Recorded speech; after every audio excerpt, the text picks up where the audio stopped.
আর যেটা বলতে শুরু করে সেটা হচ্ছে রমজান মাসের রোজা সিয়াম আল্লাহ কি করেছেন, ফরজ করেছেন। এই ফরজ কেউ যদি অবহেলা করে, গাফিলতি করে, পারছি না, কষ্ট হচ্ছে, রাখবো, কিছু রাখলো না, তাহলে সেই ব্যক্তি কাবিরা গুনাহ করলো এবং সেই ব্যক্তি বড় ফাসিক, পাপিষ্ট। কিন্তু সে মুসলিম, পাপিষ্ট মুসলিম, দুর্বল ইমানের, ক্ষীণ ইমানের মুসলিম, অস্বীকার করে না। কিন্তু যদি অস্বীকার করে বা তুচ্ছ তাচ্ছিল্য করে, ছোট করে, যারা রোজা রাখে তাদেরকে হেয় প্রতিপন্ন করে, কারণ আমাদের দেশে বেশ কিছু মুনাফিক টাইপের অথবা মূর্খ, এমন গণ্ড মূর্খ আছে যারা রোজাদারদেরকে নিয়ে উপহাস করে। তুমি রোজা রেখে কি পেয়েছো তুমি? তুমি রোজা রাখছো, তারপরে তোমার বালা মুসিবত কেন ছোটে না?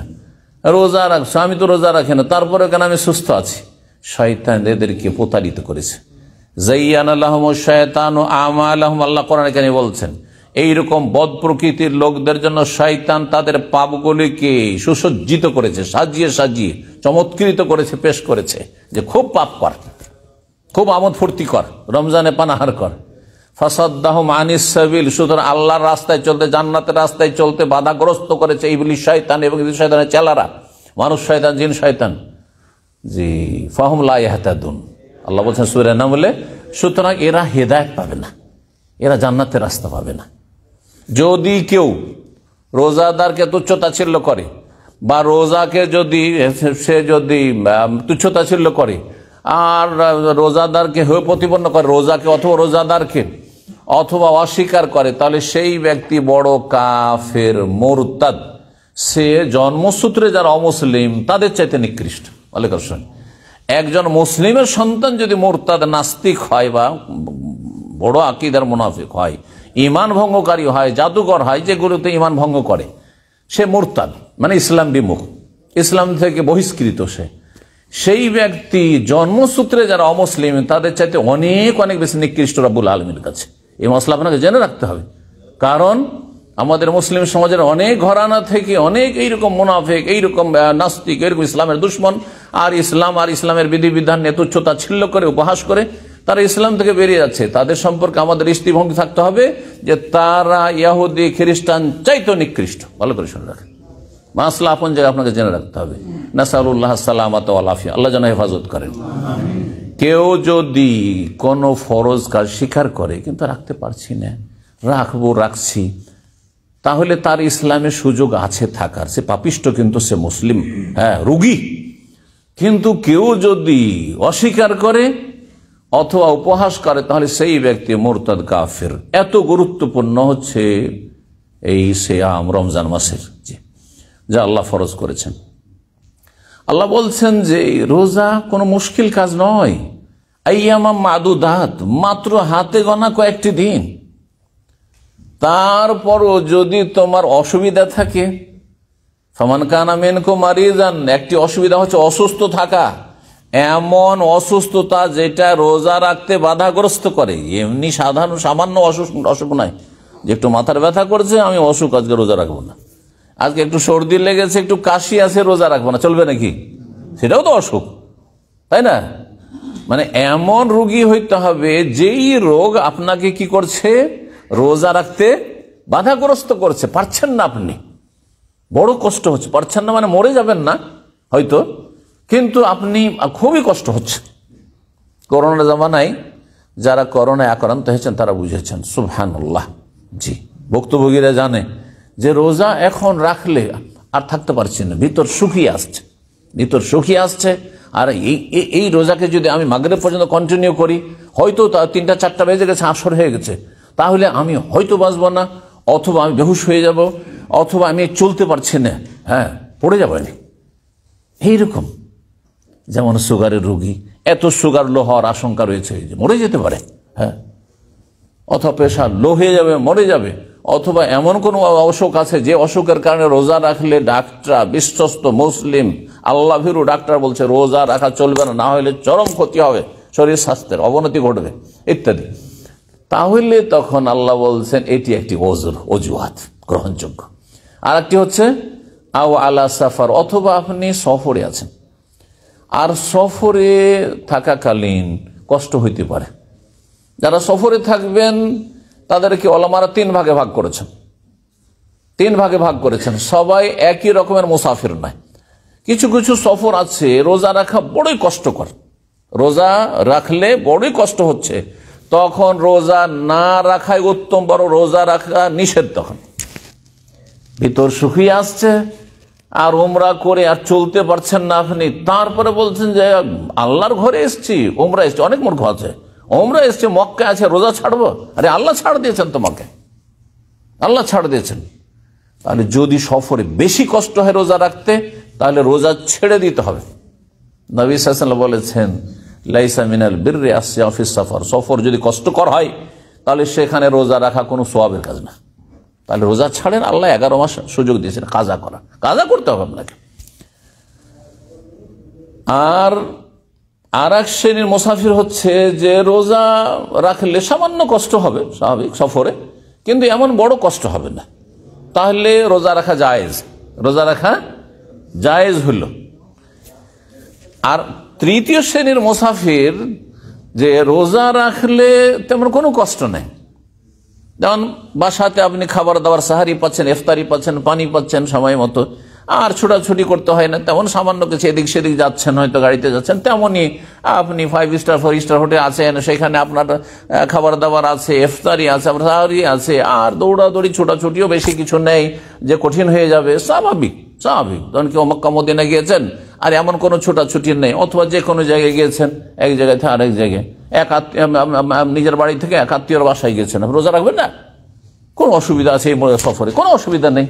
তাহলে আপনার জন্য রোজা রাখাই হচ্ছে উত্তম। কারণ এই মোবারক সময় রমজান, এই রমজানের এই মূল্যবান সময় অন্য মাসে কাজা করলেও পাবেন না আপনি, কোন রকম কাজাটি আদায় হলো এই ফজিলত পাবেন না। আশা করি মনে রাখবেন বিষয়টি, কারণ আপনারা অনেক সময় সফর করবেন, দেখবেন আপনার অবস্থা বুঝে ব্যবস্থা করবেন। কখনো রোজা রাখা উত্তম, কখনো রোজা রাখা জায়েজ, আর কখনো রোজা ছাড়া জরুরি যদি দেখেন যে আমার প্রাণ নাশ হইতে পারে, মরে যাব হয়তো, অথবা আমি বেহুশ হয়ে যাব, আমি অচল হয়ে যাব, আমার রোগ বেড়ে যাবে, তখন রোজা ছেড়ে দিতে হবে সফর। তারপরে স্থায়ী রোগী না হইলে, স্থায়ী রোগীর ক্ষেত্রে শুধু ফিদিয়া, অস্থায়ী রোগী আল্লাহ বলছে ফামান কানা মিনকুম মারিদান আও আলা সাফারিন ফাইদ্দাতুম মিন আইয়ামিন উখরা, অন্য দিনে সংখ্যা পুরা করে নেবে। তাহলে মনে রাখতে হবে ফরজ এটি, যে আমার কয়টি রোজা ছুটেছে। গত রমজানেও মাশাআল্লাহ আপনার উপর আমার উপর রোজা ফরজ ছিল না? সবাই সাবালক ছিলেন গত রমজানেও। সুতরাং গত রমজানের রোজা কাজা আছে কিনা আপনাকে মনে রাখতে হবে, এটি ফরজ কাজ, আপনার ফরজ। আপনার স্ত্রী রোজা ছুটেছে রমজান মাসে মাসিকের কারণে, বিশেষ করে মহিলাদের রোজা কয়দিন ছুটেছে মাসিকের কারণে অথবা সফরের কারণে বা অসুস্থতার কারণে মনে রাখা ফরজ, কারণ এটি আপনার দিন, আপনার এটি ফরজ ইবাদত। আর তারপরে সেটা এই দীর্ঘ 11 মাসের মধ্যে যে কোনো সময় একটানাও রাখতে পারেন, অবিরাম, আবার বিরতি দিয়ে দিয়ে গ্যাপ দিয়ে দিও, আপনি একটা একটা করে ভেঙে ভেঙেও রাখতে পারেন, কিন্তু 11 মাস ছাড় দেওয়া হয়েছে। গত রমজান রোজা এখনো বাকি, আর এই রমজান চলে আসলে রাখলেন না, অথচ কোন শরীয়তের কোন অজুহাত ওজোর ছিল না গ্রহণযোগ্য, তাহলে গুনাহগার। এরপরেও রাখতে হবে, গুনাহগারও হলেন, আবার রাখতে হবে, না হলে মাফ পাবেন না। সুতরাং যাদের কাজা রোজা হবে বা হয়েছে এর আগে সজাগ হন, এবং যাদের এই রমজান চলে আসলো কাজা রোজা এখনো রাখেননি, আল্লাহর কাছে তওবা করেন, অনুতপ্ত হন যে এটি একটি বড় গুনাহ করলাম, কবিরা গুনাহ করলাম, আল্লাহ যেন মাফ করেন এবং এই কাজা পুরা করার যেন তৌফিক দান করেন। রমজান মাস আসলে রাসূলুল্লাহ সাল্লাল্লাহু আলাইহি ওয়াসাল্লাম অত্যন্ত খুশি হইতেন এবং সাহাবায়ে কেরামরা অত্যন্ত খুশি হতেন, আর রাসূলুল্লাহ সাহাবায়ে কেরামদেরকে সুসংবাদ দিতেন। সুনান নাসাইতে একটি হাদিস রয়েছে, হাদিসটি সহিহ, এবং মুসনাদ আহমদে এই ভাষাতে রয়েছে যে কানা রাসূল ইউবাশশিরু আসহাবাহু, রাসূলুল্লাহ সাল্লাল্লাহু আলাইহি ওয়াসাল্লাম তার সাহাবায়ে কেরামদেরকে, সহচরদেরকে তিনি সুসংবাদ দিতেন যে কাদ আতাকুম রমাদান, তোমাদের সামনে রমজান আগমন করেছে, শাহরুন মুবারক, সেটি হচ্ছে বরকতপূর্ণ মাস, বরকত আর বরকতের মাস। এই রমজান মাস হচ্ছে বরকতের মাস। রাসূলুল্লাহ সাল্লাল্লাহু আলাইহি ওয়াসাল্লাম বলেছেন বরকত।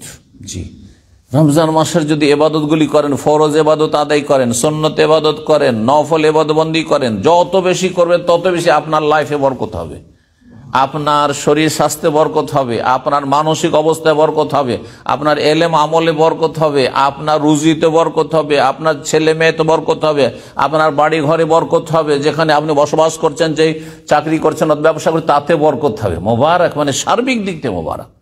কোরআনকে আল্লাহ বলেছেন মোবারক, কিতাবুন আনজালনাহু ইলাইকা মুবারাকুন, সূরা সাদে আল্লাহ বলছেন এমন এক মহাগ্রন্থ আল কোরআন, আনজালনাহু, হে নবী তোমার প্রতি নাযিল করেছি, মুবারাকুন বরকতময়, বরকতপূর্ণ কিতাব।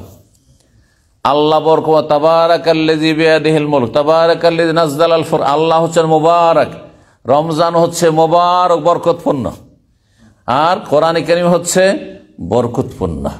সুতরাং যেমন কোরআন কারীমে বরকত আছে, তেমনি রমজান মাসে বরকত আছে। এই জন্য রাসূলুল্লাহ সাল্লাল্লাহু আলাইহি ওয়াসাল্লামের একটি হাদিস রয়েছে যে হাসরের মাঠে কোরআন কারীম আসবে আর এই রমজান মাসের সিয়াম রোজা আসবে। আসার পরে আল্লাহর সামনে আরজি পেশ দরখাস্ত করবে, রোজাদারদের জন্য রোজা সুপারিশ করবে, আর কোরআন তেলাওয়াতকারীর জন্য কোরআনে কারীম সুপারিশ করবে যে আল্লাহ এই ব্যক্তি দীর্ঘ সময় ধরে রাতে বা দিনে কোরআন তেলাওয়াত করেছে, নামাজের ভিতরে, তাহাজ্জুদে, তারাবিতে, কিয়ামুল লাইলে, অথবা দিনে যে কোনো সময় হোক না কেন, নামাজের বাইরে ভিতরে কোরআন তেলাওয়াত করেছে, সুতরাং আমার সুপারিশ কবুল করো, তাকে জান্নাত দাও। জান্নাতে উচ্চ মর্যাদা, আপনি জান্নাতি, জান্নাতে আপনার মর্যাদা উঁচা হবে। আর যদি জান্নাত যেতে বাধা থাকে তাহলে সেই বাধা দূর হবে সুপারিশে, কোরআনের সুপারিশ হবে। আর রমজান মাসের সিয়াম এসে ইয়া রব্বে মানাতহু আত-তাআমা ওয়াশ-শারাবা ফিন-নাহারে, আল্লাহ দিনে তাকে সারা দিন পানাহার করতে বাধা দিয়েছি, পানাহার করতে দিনই। এই রোজা আমার কারণে সারা দিন সে অনাহারে থেকেছে, সে পিপাসিত থেকেছে, সুতরাং ফাশাফিনি ফি, আমার সুপারিশ তার জন্য কবুল কর, ফায়ুশাফা আনে। হ্যাঁ, সুতরাং তাদের বা এই দুটো কোরআন কারীমের তেলাওয়াতের ইবাদত আর রমজান মাসের সিয়াম রোজার ইবাদতের সুপারিশ আল্লাহ রাব্বুল আলামিন কবুল করবেন। আল্লাহ যেন আমাদের জন্য সুপারিশকে ফরজ করেন, রাসূলুল্লাহ সাল্লাল্লাহু আলাইহি ওয়াসাল্লামের সুপারিশ শাফাত যেন আমাদেরকে দান করেন, কোরআন কারীমের শাফাত যেন আল্লাহ দান করেন আমাদেরকে, সিয়াম রোজার শাফাত যেন আল্লাহ রাব্বুল আমাদেরকে দান করেন। নবী সাল্লাল্লাহু আলাইহি ওয়াসাল্লাম বলতেন শাহরুন মুবারক, বরকতপূর্ণ মাস, ফারাদাল্লাহু আযজা আলাইকুম সিয়াম, যার রোজাকে আল্লাহ ফরজ করেছেন। এই হাদিস ফরজ শব্দটি আসলে কোরআনে আসলে কোতেবা, কোতেবা মানেও ফরজ করা, ফরেজা। তুফতাহু ফিহা আবওয়াবুস সামা, এই রমজান মাস যখন শুরু হয়, চাঁদ উঠবে, তখন থেকে আকাশের দরজা খুলে দেওয়া হবে। সুবহানাল্লাহ, তাহলে আকাশের দরজা আছে। মেরাজে যখন রাসূল ছিলেন তখন জিবরাইলকে দরজা খুলতে বলছেন, আর তারপর প্রত্যেকটা দরজা খোলা হচ্ছে, কে জিজ্ঞাসা করা হচ্ছে, তার আকাশের দরজা আছে, সেই দরজা খুলে দেওয়া। আকাশের দরজা খুলে দেওয়া রমজান মাসে স্পেশালি হয়। এর অর্থ কি? এর অর্থ তাৎপর্য ওলামারা বলেছেন যে আকাশ থেকে আল্লাহ রাব্বুল আলামিনের পক্ষ থেকে রহমত আর বরকত নাজিল হয় জমিনে। সুতরাং যখন আকাশের দরজা খোলা আছে মানে রহমত বর্ষণ হচ্ছে, বরকত নাজিল হচ্ছে। জি, রিজিক কোথায় আছে জানেন? দুনিয়াতে আল্লাহ রিজিক রাখেননি। দুনিয়াতে রিজিকের উপায় উপকরণ মাধ্যমে রেখেছেন, চাকরি আর কৃষিকাজ, তো অমুক তমুক, কিন্তু রিজিকের ফয়সালা কোথায় হয়? সাত আকাশের উপর আরশে আজিমে হয়। এই জন্য আল্লাহ সূরা যারিত ওয়াফিস সামায়ে রিজকুকুম, রিজিক কোথায় আছে? আকাশে তোমার রিজিক আছে। দুনিয়াতেও যদি থাকতো কোনো ধরেন কোন আদালতে, কোন অফিস থেকে রিজিকের ভাগ বন্টন হইতো, তো যারা হিংসুক বা যারা শত্রু আপনার বা আপনাদের আমাদের, তারা আমাদের রিজিক কেড়ে নিত, তাই না? যেমন ক্ষমতা কেড়ে নিচ্ছে, তারপরে টাকা পয়সা ছিনতাই করে নিচ্ছে, দুনিয়ার মেলা কিছু কেড়ে নিচ্ছে, তাই না? হারাতে হচ্ছে দুনিয়াতে। যারা এক সময় মহাশক্তিধর ছিল তারাও একবারে শেষ হয়ে যায়, নিশ্চিহ্ন হয়ে যাচ্ছে। কিন্তু আল্লাহ রিজিক এমন জায়গায় রেখেছেন, ওখান থেকে কেউ আপনার নসিবও কাটতে পারবে না, আমার নসিবও কাটতে পারবে না। তারটা ছাড়া অন্যটা নিতেই পারবে না, মরিয়া হইল। যতই চেষ্টা করুক না কেন। যদি দেখা যায় কোনো দুশমন আপনার ক্ষতি করেছে, এইভাবে আল্লাহ ফয়সালা রেখেছেন যে ওই বদ প্রকৃতির লোকের মাধ্যমে এটা হবে, কিন্তু আল্লাহ এ রিজিক আপনার রাখেনি, এটা আপনার নয়। যদি আপনার রিজিক থাকতো তাহলে আপনার কাছেই আসতো। এটার নাম তকদিরের প্রতি ঈমান, যে হচ্ছে তকদির।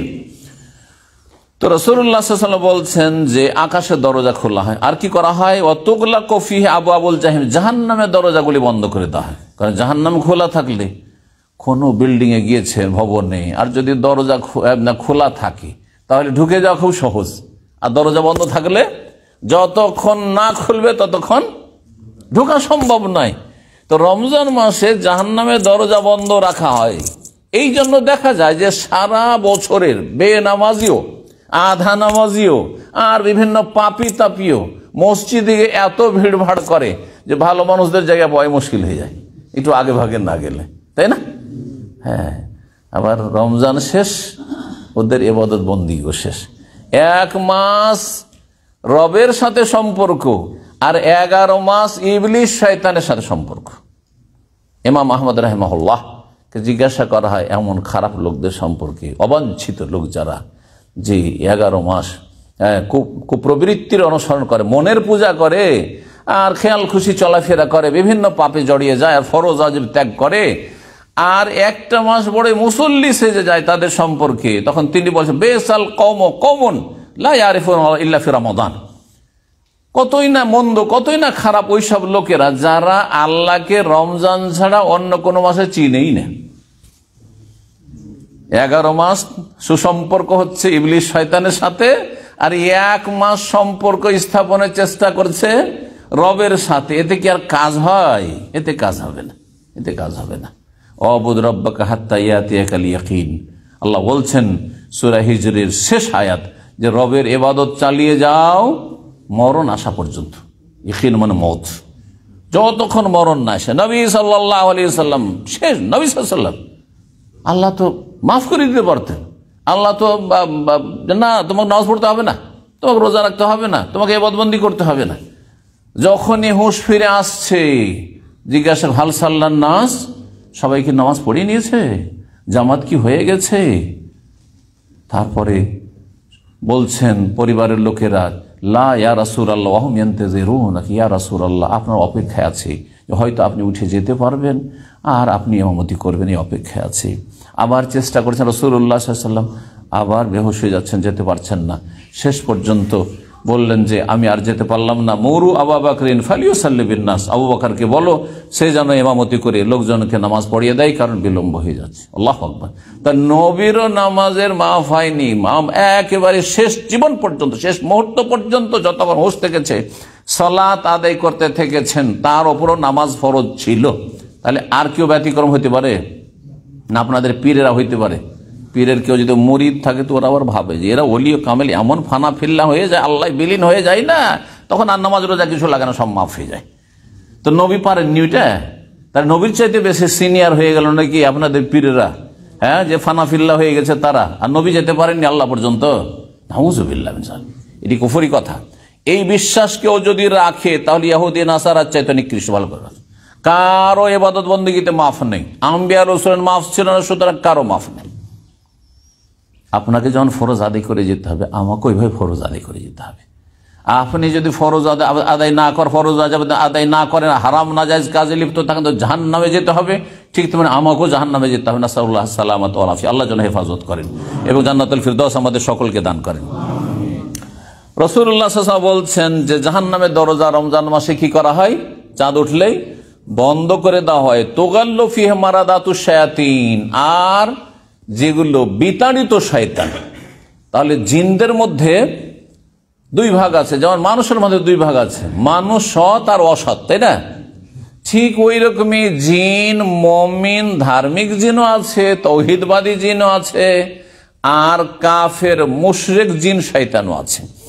তো মারাদাতুশ শায়াতিন মানে যেগুলো বদমাইশ জিন, যারা নিজেরা জাহান্নামে যাবে এবং মানব জাতির অসংখ্য মানুষকে জাহান্নামে নিয়ে যাবে, আর সবসময় পাঁইতারায় লেগে আছে বিভিন্নভাবে, যাকে যেমন ভাবে পারে জাহান্নামে নিয়ে যেতে। সবাইকে সব পাপ করাইতে পারবে না, কাউকে শিরিক করিয়ে জাহান্নামে নিয়ে যাচ্ছে, তো কাউকে মদ খাইয়ে জাহান্নামে নিয়ে যাচ্ছে, কাউকে জেনা ব্যভিচার করিয়ে জাহান্নামে নিয়ে যাচ্ছে, কাউকে নামাজ ছাড়িয়ে জাহান্নামে নিয়ে যাচ্ছে, কাউকে বিভিন্ন আরো হারাম খাইয়ে সুদ ঘুষ বেঈমানি আত্মসাৎ করিয়ে আর হারাম ব্যবসা বাণিজ্য করে জাহান্নামে নিয়ে যাচ্ছে। যাকে যে অস্ত্র দিয়ে ঘায়ল করতে পারে শয়তান সবসময় লেগে আছে। এইসব মারদুদ বিতাড়িত মারদুদ বিতাড়িত শয়তানগুলিকে কি করা হয়? শেকলাবদ্ধ করা হয়, বেঁধে দেওয়া হয়, বেঁধে রাখা হয়। এই জন্য অনেক মানুষ যখন ছাড় পায় খানিকটা শয়তানের অনিষ্ট থেকে, তখন মসজিদমুখী হয়। কিন্তু রমজান শেষ হলে, সওয়ালের চাঁদ উঠলে, যখন শয়তানকে ছেড়ে দেওয়া হয়েছে, মানুষ শয়তান মানে খারাপ সঙ্গীগুলো তো বন্ধু বান্ধব তো আছেই, আর জিন শয়তান আবার সুযোগ পেয়ে গেছে, তখন আবার বেনামাজি হয়ে যায়। আল্লাহ রাব্বুল আলামিন এই রকমের ইসলাম থেকে ফিরে যাওয়া থেকে যেন হেফাজত করেন। নবী সাল্লাল্লাহু আলাইহি ওয়াসাল্লাম বলেছেন, ফিহি লাইলাতুন খায়রুম মিন আলফি শাহর, এই রমজান মাসে এমন একটি রাত রয়েছে যেটি 1000 মাস অপেক্ষা উত্তম। সে রাতটির নাম কি? লাইলাতুল কদর, কদরের রাত, মর্যাদাবান রাত। জি হ্যাঁ, মান হরিমা খাইরাহা ফাকাদ হরিম, কেউ যদি এই লাইলাতুল কদরের রাতের কল্যাণ থেকে বঞ্চিত থেকে যায়, মানে সেই রাতেও চান্স নিল না, গোটা রমজানও তেমন কোনো চান্স নিলেন না, আর লাইলাতুল কদরেও চান্স নিলেন না, আপনি 5টা রাত বেজোড় রাতগুলি শেষ দশকের ঘুমিয়েই থেকে গেলেন একবার নাকের তেল দিয়ে, তাহলে সেই ব্যক্তি হচ্ছে মাহরুম, ফাকাদ হরিম, বঞ্চিত, হতভাগা। আল্লাহ রাব্বুনা যেন আমাদেরকে কর্মতৎপর হওয়ার তৌফিক দান করেন। দুনিয়ার কাজে যেমন উদ্গ্রীব আগ্রহী, তার চাইতে বেশি দিনের কাজে, আখিরাতের কাজে, জান্নাতে যাওয়ার পথে আল্লাহ যেন আমাদেরকে অগ্রগামী হওয়ার তৌফিক দান করেন। রমজান মাসের ফজিলতে আরো হাদিস রয়েছে। এই হাদিস ছাড়াও আপনার সুনান তিরমিজি, ইবনে মাজাহ, নাসাই, এতে হাদিসে রয়েছে নবী সাল্লাল্লাহু আলাইহি ওয়াসাল্লাম ইউনাদি মুনাদিন, প্রত্যেক রাতে আল্লাহর পক্ষ থেকে ফেরেশতা ডাক দেয়। কি ডাক দেয়? ইয়া বাগিয়াল খায়রি আকবিল, হে কল্যাণের সন্ধানকারী, হে নেক কাজ করনেওয়ালা লোকেরা, যারা ভালো মানুষ, যারা ভালো কাজে আগ্রহী, আকবিল, অগ্রসর হও, আরো এগিয়ে আসো, যে ভালো কাজগুলি করছো আরো ভালো করে করো।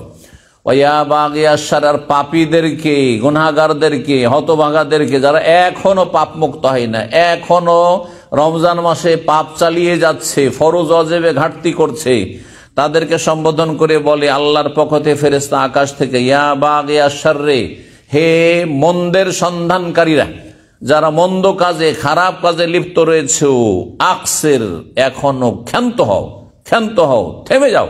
আকসের মানে এখনো থামো, সুযোগ আছে। আল্লাহ রাব্বুল যেন আমাদেরকে গুনাহমুক্ত থাকার তৌফিক দান করেন।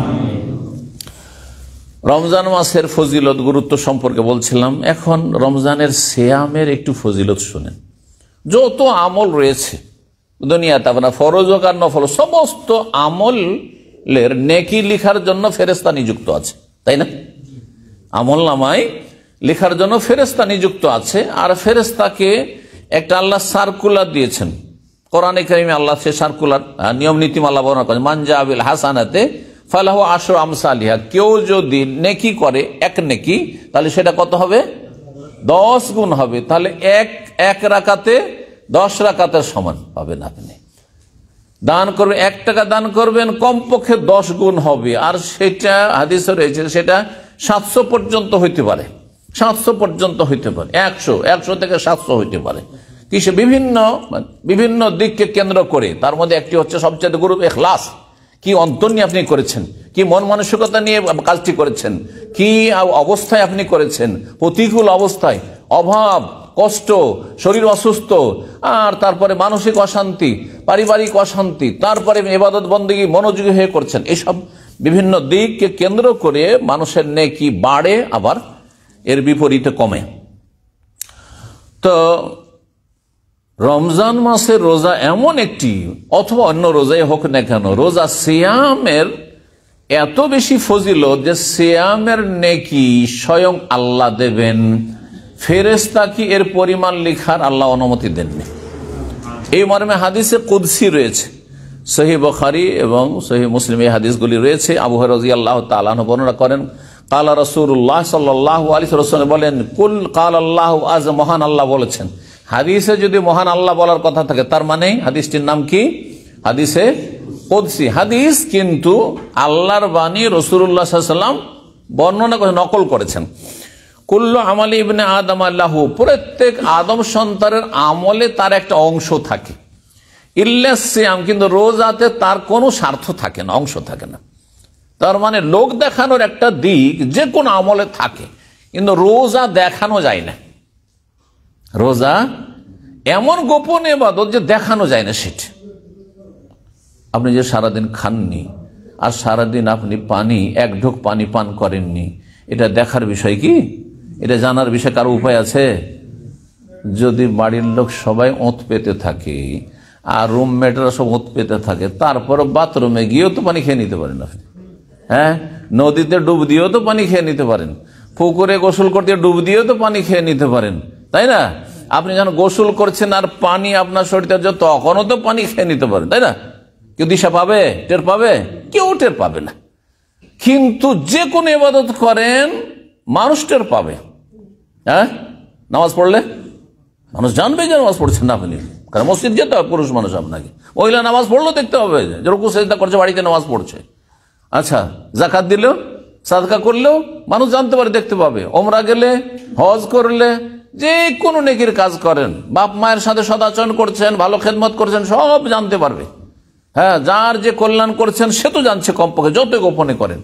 কিন্তু রোজার ক্ষেত্রে আল্লাহ ছাড়া, অথচ রোজাদার সুবহানাল্লাহ কত ঈমান ইয়াকিন নিয়ে রোজা রাখে, যে একজন রোজাদার যে আল্লাহ পরকালে বিশ্বাসী, ওকে যদি বলেন যে তোমাকে 10,000 দিনার বা 1,00,000 দিনার, কি দিরহাম না, এখানে দিরহাম তাই না, দিনার, আমার গোলমাল হয়ে যাবে দুবাই আর এখানকার টাকাতে দিরহাম না দিনার, আবার কুয়েতি দিনার, এখানেও দিনার, বাহরাইনি দিনার, যদি 1,00,000 দিনার দেব, এই রোজাটা ছেড়ে দাও। ধরেন কোন মানুষ শয়তান আছে পয়সাওয়ালা, আর রোজার দুশ্মন, ইসলামের দুশ্মন, যদি আপনাদের আমাকে কাউকে বলে যে তোমাকে এই একটা রোজা ছাড়ো, তোমাকে 1,00,000 দিনার দেব, ছাড়বেন? ছাড়বেন? সুবহানাল্লাহ, ছাড়বেন না। তাহলে কি ঈমান ইয়াকিন নিয়ে আপনি রোজাটা রাখছেন, চিন্তা করুন তো দেখি। আর এটা যেই ব্যক্তি ইবাদত করে সেটা অনুভব করে। এটা ছোট বাচ্চা, ছোট বাচ্চারা যখন রোজা রাখে দেখেছেন, কচি কাচারা, ওকে ওর বাপ বলছে, মা বলছে, সবাই বলছে তুই রোজা ছেড়ে দে, ও কান্নাকাটি শুরু করে, রোজা ছাড়বো না। খিদায় ছটপট করছে, পিপাসায় ছটপট করছে, কাঁদছে, তো রোজা ছেড়ে দো তাহলে, না না আমি ছাড়বো না। হ্যাঁ জি, এটা ঈমান, এটা ঈমানের দাবি। চিন্তা করুন তাহলে আপনার রোজার কত মূল্য। জি, তো আল্লাহ রাব্বুল আমাদেরকে ইখলাস যেন দান করেন এবং আমাদেরকে যেন জান্নাতুল ফিরদাউস দান করেন, উত্তম প্রতিদান দান করেন। এই ক্ষেত্রে নবী সাল্লাল্লাহু আলাইহি ওয়াসাল্লাম বলছেন ইল্লাস ফাইন্নাহু লি, আল্লাহ বলছেন হাদিসে কুদসি, রোজা শুধু আমার জন্য, দুনিয়ার কোনো স্বার্থে কেউ রোজা রাখে না। ওয়া আনা আজিজি বিহি, এর বদলা প্রতিদান স্বয়ং আমি নিজ হাতে দেব। আল্লাহ এর পরিমাণ দেবেন, কত দেবেন আল্লাহ একমাত্র জানেন। ফেরেশতাদেরকে বলেননি, জানাননি যে এত নেকি দেবো। সুবহানাল্লাহ, চিন্তা করুন, এ হচ্ছে রোজার ফজিলত। আর তারপর রোজাদারের মুখে সারাদিন যখন পাকস্থলী খালি হয়ে যায় আর ক্ষুধাই থাকে, তখন ভিতর থেকে একটা গ্যাস গন্ধ বেরোয়। এটা কিন্তু সেই মুখের দাঁতের গন্ধ না, আর মুখের ভিতরের গন্ধ নয়।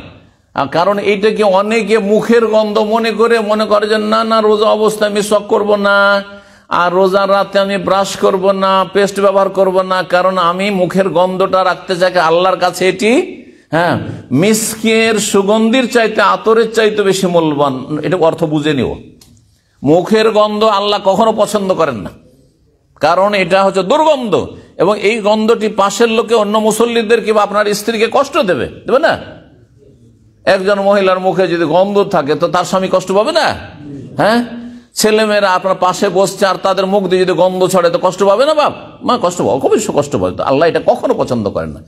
তাহলে ওয়ালা খালুফু ফামিস সাইমি আতিয়াবা ইনদাল্লাহি মির রিহিল মিস্ক, রোজাদারের মুখের গন্ধ আল্লাহর কাছে মিস্ক, সবচেয়ে মূল্যবান মৃগনাভি থেকে যে আতর সুগন্ধি তৈরি হয় তার চাইতে বেশি আল্লাহর কাছে প্রিয় এবং উত্তম, উৎকৃষ্ট।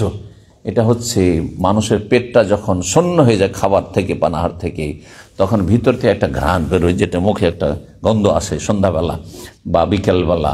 এটি আল্লাহর কাছে অধিক প্রিয়। কারণ এটা কিসের জন্য হয়েছে? এই রোজার মতো গুরুত্বপূর্ণ ইবাদতের জন্য হয়েছে। রোজাদারের জন্য দুটি খুশির মুহূর্ত রয়েছে। লিসাইমে ফারহাতান, রাসূল বলছেন এই হাদিসে কুদসিতে আল্লাহর কথা নকল করে, যে মহান আল্লাহ বলছে রোজাদারের দুটো খুশির মুহূর্ত রয়েছে, আনন্দের মুহূর্ত রয়েছে। কখন কখন? হ্যাঁ, ইনদা ফিতরিহি, একটা হচ্ছে ইফতার করার সময়। ইফতার করার সময় খুশি। কিসের খুশি? যে খেতে পাবো।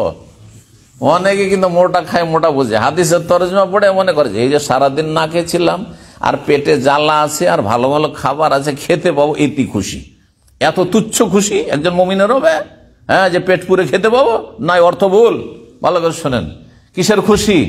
যে আলহামদুলিল্লাহ একটা রোজা কমপ্লিট করতে পারলাম, একটা রোজার নাকি অলরেডি পেয়ে গেলাম, পহিলা রোজা করলাম রেকি পেয়ে গেলাম, আজকে 10 রোজা হইলো, এই যে ইফতার করলাম 10টা রোজার নাকি পেয়ে গেলাম। এইটা হচ্ছে বড় খুশির কথা। কারণ এর মাঝখানে কত লোক মরে গেছে। পয়লা রমজানেই দুপুরবেলায় মারা গেছে, বিকালে মারা গেছে, দ্বিতীয় রমজানে মারা গেছে, হ্যাঁ, বা রোজার আগেই মারা গেছে, রোজা নসিব হয়নি। আলহামদুলিল্লাহ আমার রোজা নসিব হলো, আর এই রোজাগুলি রাখতে পারল। যখনই ইফতার করে আলহামদুলিল্লাহ একটা রোজা বাড়লো, আমার একটা রোজা হইল। এই যে খুশিটা, যে একটা গুরুত্বপূর্ণ কাজ আমি কমপ্লিট করতে পারলাম, যার মাধ্যমে আমি জান্নাত লাভ করব, জাহান্নাম থেকে আমি মুক্তি লাভ করব, এটা হচ্ছে খুশির বিষয়। ওয়া ফারহাতুন ইনদা লিকায়ে রব্বি, আর একটি খুশি হচ্ছে রবের সাথে সরাসরি যখন মোলাকাত হবে, দিদার হবে, আল্লাহর দর্শন হবে, যেটি জান্নাতে সবচেয়ে বড় নিয়ামত হবে। জান্নাত পেয়ে যত খুশি হবেন জান্নাতে, তার চাইতে অনেক অনেক গুণে বেশি খুশি হবেন কখন? আল্লাহকে সরাসরি যখন মুমিন বান্দা দেখতে পাবে। তাহলে আল্লাহর আকার আছে, যদি আকার না থাকে তো কি দেখবেন? তাহলে এই যে দেশি কথা, ইসলাম বিরোধী কথা, আকীদা বিরোধী কথা, কুফরি কথা, আল্লাহ নিরাকার, তো নিরাকার তো কি দেখবেন আপনি বলেন তো দেখি? তাহলে আল্লাহকে দেখার কথা যখন মানছেন, আল্লাহর দিদারের কথা, তাহলে আল্লাহর আকার আছে না নেই? যদি বলেন যে আমি বাতাসকে দেখেছি, বাতাস কি দেখবেন আপনি? বাতাস দেখা যাবে? হ্যাঁ, আমি আমার ব্লাড প্রেশার দেখেছি, দেখতে পাচ্ছেন? যন্ত্র দিয়ে হয়তো বুঝতে পারছেন, তাই না? পরীক্ষা করে। তাহলে যেগুলো আনসিন, অদৃশ্য জিনিস, সেগুলো দেখা যায় না, নিরাকার, সেগুলো দেখা যায় না। কোনটা দেখা যায়? যার আকার আছে। তাহলে আল্লাহর আকার আছে, আল্লাহর মতো, কোনো কিছুর সাথে তুলনা নাই। তুলনা করা হচ্ছে কুফরি। যদি আল্লাহর আকার মানুষের মতো বলেন তখন কুফরি। আর তাই বললে আপনি এক কুফরি থেকে পালাতে গিয়ে আর এক কুফরির গর্তে গিয়ে পড়বেন, বলে আল্লাহ নিরাকার, এটাও কুফরি। ভালো করে শুনে রাখেন, আল্লাহর আকার আছে আল্লাহর মতো। হ্যাঁ, যেমন আল্লাহর ক্ষমতা আল্লাহর মতো, আল্লাহ আল্লাহর মতো, মানুষ মানুষের মতো, বানর বানরের মতো। বোঝা গেছে না? জি, সৃষ্টির স্রষ্টার সাথে কোনো তুলনা নেই। আকীদার বিষয়গুলি যেন আমাদের সংশোধন থাকে। সহিহ বুখারী, সহিহ মুসলিম হাদিস বলছিলাম। অন্য হাদিসে রয়েছে, সহিহ মুসলিমে 1944 নম্বর হাদিস, বলছেন কুল্লু আমাল ইবনা ইউযাফুল হাসানাতু আশারু আমসালিহা সাবিমিয়াত, প্রত্যেক আমলের নেকি 1 থেকে 10 থেকে 700 পর্যন্ত। একটু আগে বললাম না হাদিসে কুদসি আল্লাহ বলছেন, কাল আল্লাহ তাআলা ইল্লা সিয়াম ফাইন্নাহু লি, রোজার নেকি 700 গিয়ে থেমে যাবে না, বরং সেটা হচ্ছে মানুষের জানান নেই, আল্লাহ কাউকে জানাননি, বরং স্বয়ং আল্লাহ দেবেন। কত গুণ দেবেন আল্লাহ ভালো জানেন।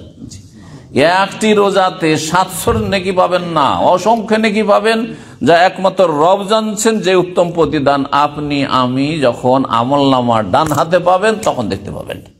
আর হতভাগা হইলে বাম হাতে আমলনামা আসবে, এমনটা যেন না হয়।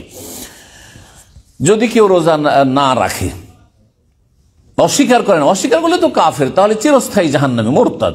কিন্তু রোজাকে অস্বীকার করলো না, রাখবো, রাখছি, আসলে খিদা বরদাস্ত করতে পারছি না, পিপাসা বরদাস্ত করতে পারছি না, হ্যাঁ, রাখছে না, গাফিলতি করে কিছু রাখলো কিছু রাখলো না, এই ধরনের যে এক শ্রেণীর মুসলিমরা রয়েছে, তাদের ক্ষেত্রে শোনেন একটি হাদিস নাই, ইবনে খুজাইমা, ইবনে হিব্বানে রয়েছে, মুস্তাদরাক হাকিমে রয়েছে। আল্লামা আলবানী রাহিমাহুল্লাহ হাদিসটিকে সহিহ তারগিবে সহিহ বলেছেন। জিবরাইল আলাইহিস সালাম একদিন আসলেন, বলছেন আন্না সাইদ আল মেম্বারা, নবী সাল্লাল্লাহু আলাইহি ওয়াসাল্লামের কাছে জিবরাইল আলাইহিস সালাম এই সময়টা এসেছেন, আর তারপরে তাকে এই বিষয়গুলি জানিয়েছেন। নবী সাল্লাল্লাহু আলাইহি ওয়াসাল্লাম মেম্বারে উঠলেন, মেম্বারে উঠে খুতবা দেবেন, ভাষণ দেবেন, বক্তব্য করবেন, তো মেম্বারে উঠতেন একটু উঁচা যায়, স্টেজে বসলে যেমন সবাই দেখতে পায়। আজকাল স্টেজ করা হচ্ছে, নবী সাল্লাল্লাহু আলাইহি ওয়াসাল্লাম যে কোনো জুমার খুতবা হোক আর এমনি ভাষণ হোক, মেম্বারে উঠতেন একটু উঁচু জায়গায়। তো মেম্বারে উঠলেন, আর মেম্বারে নবী সাল্লাল্লাহু আলাইহি ওয়াসাল্লাম কয়টি সিঁড়ি ছিল? কাঠের মেম্বারে 3টি সিঁড়ি ছিল। এই 3টি সিঁড়ি উঠলেন, প্রত্যেক সিঁড়িতে একবার করে আমিন আমিন আমিন। আমিন মানে কি? আল্লাহ কবুল করো। আমিন মানে আল্লাহ তুমি কবুল করো। 3 বার করে বলেন রাসূলুল্লাহ সাল্লাল্লাহু আলাইহি ওয়াসাল্লাম। সাহাবীরা বুঝতে পারলেন না যে শুধু আমিন আমিন শুনলাম, নবী সাল্লাল্লাহু আলাইহি ওয়াসাল্লামের কোনো দোয়াও শুনলাম না, আর শুধু আমিন। যদি শুধু আমিন বলেন তো মানুষ অবাক হবে না? একটা দোয়া করার পরে আল্লাহ তুমি এই দোয়াটা কবুল করো, আমিন, তাই না? আল্লাহ আপনাকে জান্নাতবাসী করেন, বলছেন আমিন। আল্লাহ আমাকে জান্নাত দাও, আমিন, ঠিক না? তো যেমন গায়রিল মাগদুবি আলাইহিম ওয়ালাদ-দাল্লিন, তারপরে আমিন, কারণ সূরা ফাতিহা হচ্ছে দোয়া, সেই জন্য। জি, তো আমিন শুনলেন, অবাক হলেন সাহাবায়ে কেরামগণ, বললেন যে ইয়া রাসূলুল্লাহ ইন্নাকা সাইতাল মেম্বারা, আপনি মেম্বারে এখনই চাপলেন আর আমিন আমিন আমিন 3 বার করে বললেন। তো রহস্যই বুঝতে পারলাম না, কারণটা কি? বললেন রাসূলুল্লাহ ইন্না জিবরিল আলাইহিস সালাম আতানি, জিবরাইল আলাইহিস সালাম এক্ষুনি আমার কাছে এসেছিল, আর আসার পরে এই বদদুয়াগুলি বলছিল, বদদুয়া, অভিশাপ। কি? আন্নামান আদরাকা শাহরা রমজানা ফালা ইউগফার লা, যেই ব্যক্তি রমজান মাস তো পেল, মানে রমজান মাসে আল্লাহ তাকে বাঁচিয়ে রাখলো আর সে জন্মসূত্রে মুসলিম, ফালাম ইউগফার লাহু, কিন্তু তার গুনাহ মাফ হইল না। রমজান আসলো আর গেল, গুনাহ মাফ হলো না। ফাদাখালান নারা, সুতরাং এই হতভাগা জাহান্নামে চলে গেল। কারণ রমজান মাসে যখন গুনাহ মাফ হলো না, অতীতের গুনার বোঝা থেকে গেল, কোথায় গেল? মারা গেলে জাহান্নাম গেলে। এই অবস্থায় বিনা তওবা যদি মারা যায়, ফাআবাদাহুল্লাহ, আল্লাহ যেন তাকে তার রহমত থেকে বঞ্চিত করেন, দূরে তাড়িয়ে দেন। তারপরে জিবরাইল বলছেন কুল আমিন, হে নবী তুমি আমিন বলো আমার এই দোয়ার উপর। কি দোয়া ছিল? বদদোয়া কি ছিল? যে কেউ যদি রমজান মাস পায় তারপর তার গুনাহ মাফ হইল না, সুতরাং সে জাহান্নামে চলে গেল হতভাগা, আল্লাহ যেন তাকে তার রহমত থেকে বিতাড়িত করে দেন। আপনি আমিন বলে আল্লাহ এইরকম হতভাগা যেই ব্যক্তি রমজানে ইবাদতবন্দি করলো না, ফরজ ওয়াজিব আদায় করলো না, রোজা রাখলো না, যার ফলে গুনাহ মাফ হইল না, তাকে রহমত থেকে বঞ্চিত করো। আমিন বলো, আল্লাহ তুমি কবুল করো। সবচাইতে শ্রেষ্ঠ ফেরেশতার বদদুয়া আর সবচাইতে শ্রেষ্ঠ রাসূলের বদদুয়া। চিন্তা করেছেন, আমার দোয়া মিস হইতে পারে, আপনাদের দোয়া মিস হইতে পারে, কিন্তু নবীর দোয়া মিস হবে? তাও সাইয়্যিদুল মুরসালিন, খাতামুন নবীন, শ্রেষ্ঠ নবী মুহাম্মদ রাসূলুল্লাহ সাল্লাল্লাহু আলাইহি সাল্লাম, ফেরেশতাদের মধ্যে যাকে আল্লাহ রূহ বলেছেন, যাকে রুহুল কুদস বলেছেন, সবচেয়ে শ্রেষ্ঠ ফেরেশতা রাইসুল মালায়েকা জিবরাইল আলাইহিস সালাতু সালাম, তার বদদুয়া। সুতরাং এতে কোনো সন্দেহ নাই, যেই ব্যক্তি রমজান মাস আসলো অথচ সেই ব্যক্তি ফরজ ওয়াজিব আদায় করলো না, রোজা রাখলো না, জাহান্নামে চলে গেল, আল্লাহ তাকে তার রহমত থেকে তাড়িয়ে দেন। আমিন বলেছেন রাসূলুল্লাহ সাল্লাল্লাহু আলাইহি ওয়াসাল্লাম, বদদুয়া দিয়েছেন জিবরাইল আলাইহিস সালাম। আর কে ছিল জানেন? কেউ যদি নবীর নাম শুনে কিন্তু একবারও দুরূদ পাঠ করলো না, কমপক্ষে মজলিসে একবার দুরূদ পাঠ করা উচিত, একবার ওয়াজিব, আর বাকি যতবার নবীর নাম আসবে ততবার দুরূদ, ছোট্ট দুরূদ সাল্লাল্লাহু আলাইহি ওয়াসাল্লাম পড়ে নেওয়া মুস্তাহাব। একবার দুরূদ পড়লে লাভ কার? নবীর জন্য দুরূদ মানে নবীর জন্য দোয়া করলেন আপনি, তাই না? নবীর জন্য একবার দোয়া করলেন, আল্লাহর কয় গুণ রহমত আপনার উপর আসলো? 10 গুণ সাল্লাল্লাহু আলাইহি ওয়া সাল্লাম। কত লাভ! 1 টাকা ইনকাম করে 10 টাকা পান। কোন হতভাগা আছেন যে আমি 1 টাকা ব্যবসা করে 10 টাকা, 1 টাকা পুঁজি লাগিয়ে 10 টাকা লাভ। এই ব্যবসা যদি সুযোগ পান, সবাই সেই ব্যবসা শুরু করে, দুনিয়ার ব্যবসা। এত দুনিয়া ভালো করে বোঝেন কিন্তু দিন বুঝলেন না। নবীর নাম আসছে, আমাদের দেশের বক্তারা হুজুরে পাক বলেছেন, নবীজি বলেছেন, নবী বলেছেন, অমুক বলেছেন, লা হাওলা ওয়ালা কুওয়াতা, আমার হাবিব বলেছেন। আরে আমার হাবিবের চাইতে বেশি গুরুত্বপূর্ণ সাল্লাল্লাহু আলাইহি ওয়াসাল্লাম। আমার হাবিব বলে আপনি দোয়া করলেন না, আপনি আমার প্রিয় বললেন, কিন্তু দোয়া কোথায় নবীর জন্য আপনার? আর সালাতু সালামের দোয়া স্বয়ং আল্লাহ বলেছেন সাল্লু আলাইহি ওয়া সাল্লিমু তাসলিমা। ভালো করে শোনেন, জি, বেদাতি দুরূদ পড়ে কাজ হবে না, সুন্নতি দুরূদ যখন যখন নবীর নাম আসবে বলবেন সাল্লাল্লাহু আলাইহি ওয়াসাল্লাম, 10 গুণ রহমত আল্লাহর পক্ষ থেকে নাযিল হবে। আর যদি একবারও না পড়েন, ফরজ ত্যাগ করেন, তাহলে বদদুয়া পেতে হবে কার? জিবরাইলের ওই আমিন, নবী সাল্লাল্লাহু আলাইহি ওয়াসাল্লামের বদদুয়া আর জিবরাইলের বদদুয়া যে আল্লাহ রহমত থেকে দূর করুক। তৃতীয় ব্যক্তি কি হতভাগা, যে বাবা মাকে বার্ধক্য অবস্থায় পেয়েছে, বুড়ো বাবা মা, 70, 80, 90 বছর বয়সের বাবা মা, অথবা অসুস্থ বাবা মা, অচল বাবা মাকে পেয়েছে, তারপর জান্নাত যেতে পারলো না, কারণ বাবা মায়ের সাথে দুর্ব্যবহার করলো, বেয়াদবি করলো, কষ্ট দিল, মানসিক শারীরিক আর্থিক কষ্ট দিল। আবাদ আল্লাহ যেন তাকে রহমত থেকে বিতাড়িত করেন, এই বদদুয়া কে দিয়েছেন? জিবরাইল আলাইহিস সালাম। নবী সাল্লাল্লাহু আলাইহি ওয়াসাল্লাম কি বলেছেন? আমিন, আল্লাহ জিবরাইলের দোয়া কবুল করো, আল্লাহ যেন হেফাজত করেন। জি, আল্লাহর হক আদায় করবেন রোজার মাধ্যমে, নবীর হক আদায় করবেন দরুদ পাঠের মাধ্যমে, পিতামাতার হক আদায় করবেন, হ্যাঁ জি, তাদেরকে খুশি রাখার মাধ্যমে, যাতে খুশি হয়, যে প্রয়োজনগুলি হয়। আল্লাহ রাব্বুল আলামিন আমাদের সকলকে তৌফিক দান করেন। রোজার একটি গুরুত্বপূর্ণ বিষয় হচ্ছে নিয়ত করা। নিয়ত করতে হবে না পড়তে হবে? নিয়ত করে কোথা থেকে আর পড়ে কোথা থেকে? একজন বলেন। করা হয় কোথা থেকে? করা হয় এখান থেকে। আর পড়া হয় কোথা থেকে? এখান থেকে। এখান থেকে পড়া সুন্নাত, মুস্তাহাব না বেদাত? বেদাত। যাক, আলহামদুলিল্লাহ জানছেন আপনি। যে জানেন না ভালো করে জেনে নেন, যারা জানেন না তাদেরকে জানিয়ে দেন। এখান থেকে যদি নিয়ত করেন তাহলে বেদাত, আর এখান থেকে নিয়ত করেন তাহলে সেটা ফরজ। ফরজ না করলে হবে না।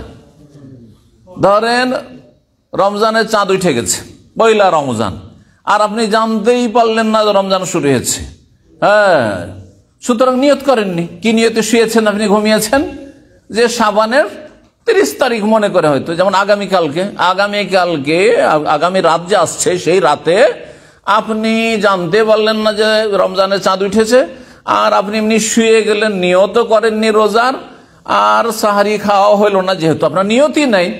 আর তারপরে সকালবেলা ফজরে উঠে সবাই বলছে মসজিদে যে আমরা তো রোজা রেখেছি, আপনি বলছেন আরে ভাই আমি তো সাহারি খাইনি। সাহারি খাওয়া সুন্নাত, কিন্তু আপনার নিয়ত করা কি ছিল? ফরজ ছিল। নিয়ত যেহেতু হয়নি, আপনার রোজা হবে না, রোজা হবে না। এই রোজা কাজা করতে হবে অন্য সময়। যদিও কিছু খাননি, এখনো বাসি পেটে আছেন আপনি, হ্যাঁ, শুধু উজু করে মসজিদে চলে গেছেন, কিন্তু নিয়ত করতে হবে ফজরের আগে, শুভ সাদেকের আগে, ফজরের আজানের আগে নিয়ত করতে হবে। রাসূলুল্লাহ সাল্লাল্লাহু আলাইহি ওয়াসাল্লাম মর্মে হাদিস রয়েছে, মান লাম ইউবাইয়িতি সিয়ামা ক্বাবলা আল ফজর ফালা সিয়াম, যেই ব্যক্তি ফজরের আগে, শুভ সাদেকের আগে নিয়ত করবে না, তার রোজা হবে না। প্রতিদিন নিয়ত করতে হবে। প্রতিদিন নিয়তের নবায়ন করাটা ভালো, শুনে রাখেন। কিন্তু পহেলা রমজানে নিয়ত করে না যে আমি 30টি 29টি গোটা রমজান রোজা রাখবো, এটাই যথেষ্ট। এটা কি? কারণ আপনার নিয়ত আছে, রমজান শুরু হয়েছে, চাঁদ দেখা গেছে, আমি মুসলিম, রোজা রাখবো, এই যে নিয়ত করে নিয়েছেন। তারপরে অনেকে আছেন, আমাদের দাম্মামে এক ভাই আছেন, এত ঘুম ভারী, আর একাই রুমে থাকে, অ্যালার্ম লাগিয়ে উঠতে পারে না, স্পেশাল অ্যালার্ম লাগিয়ে উঠতে পারে না।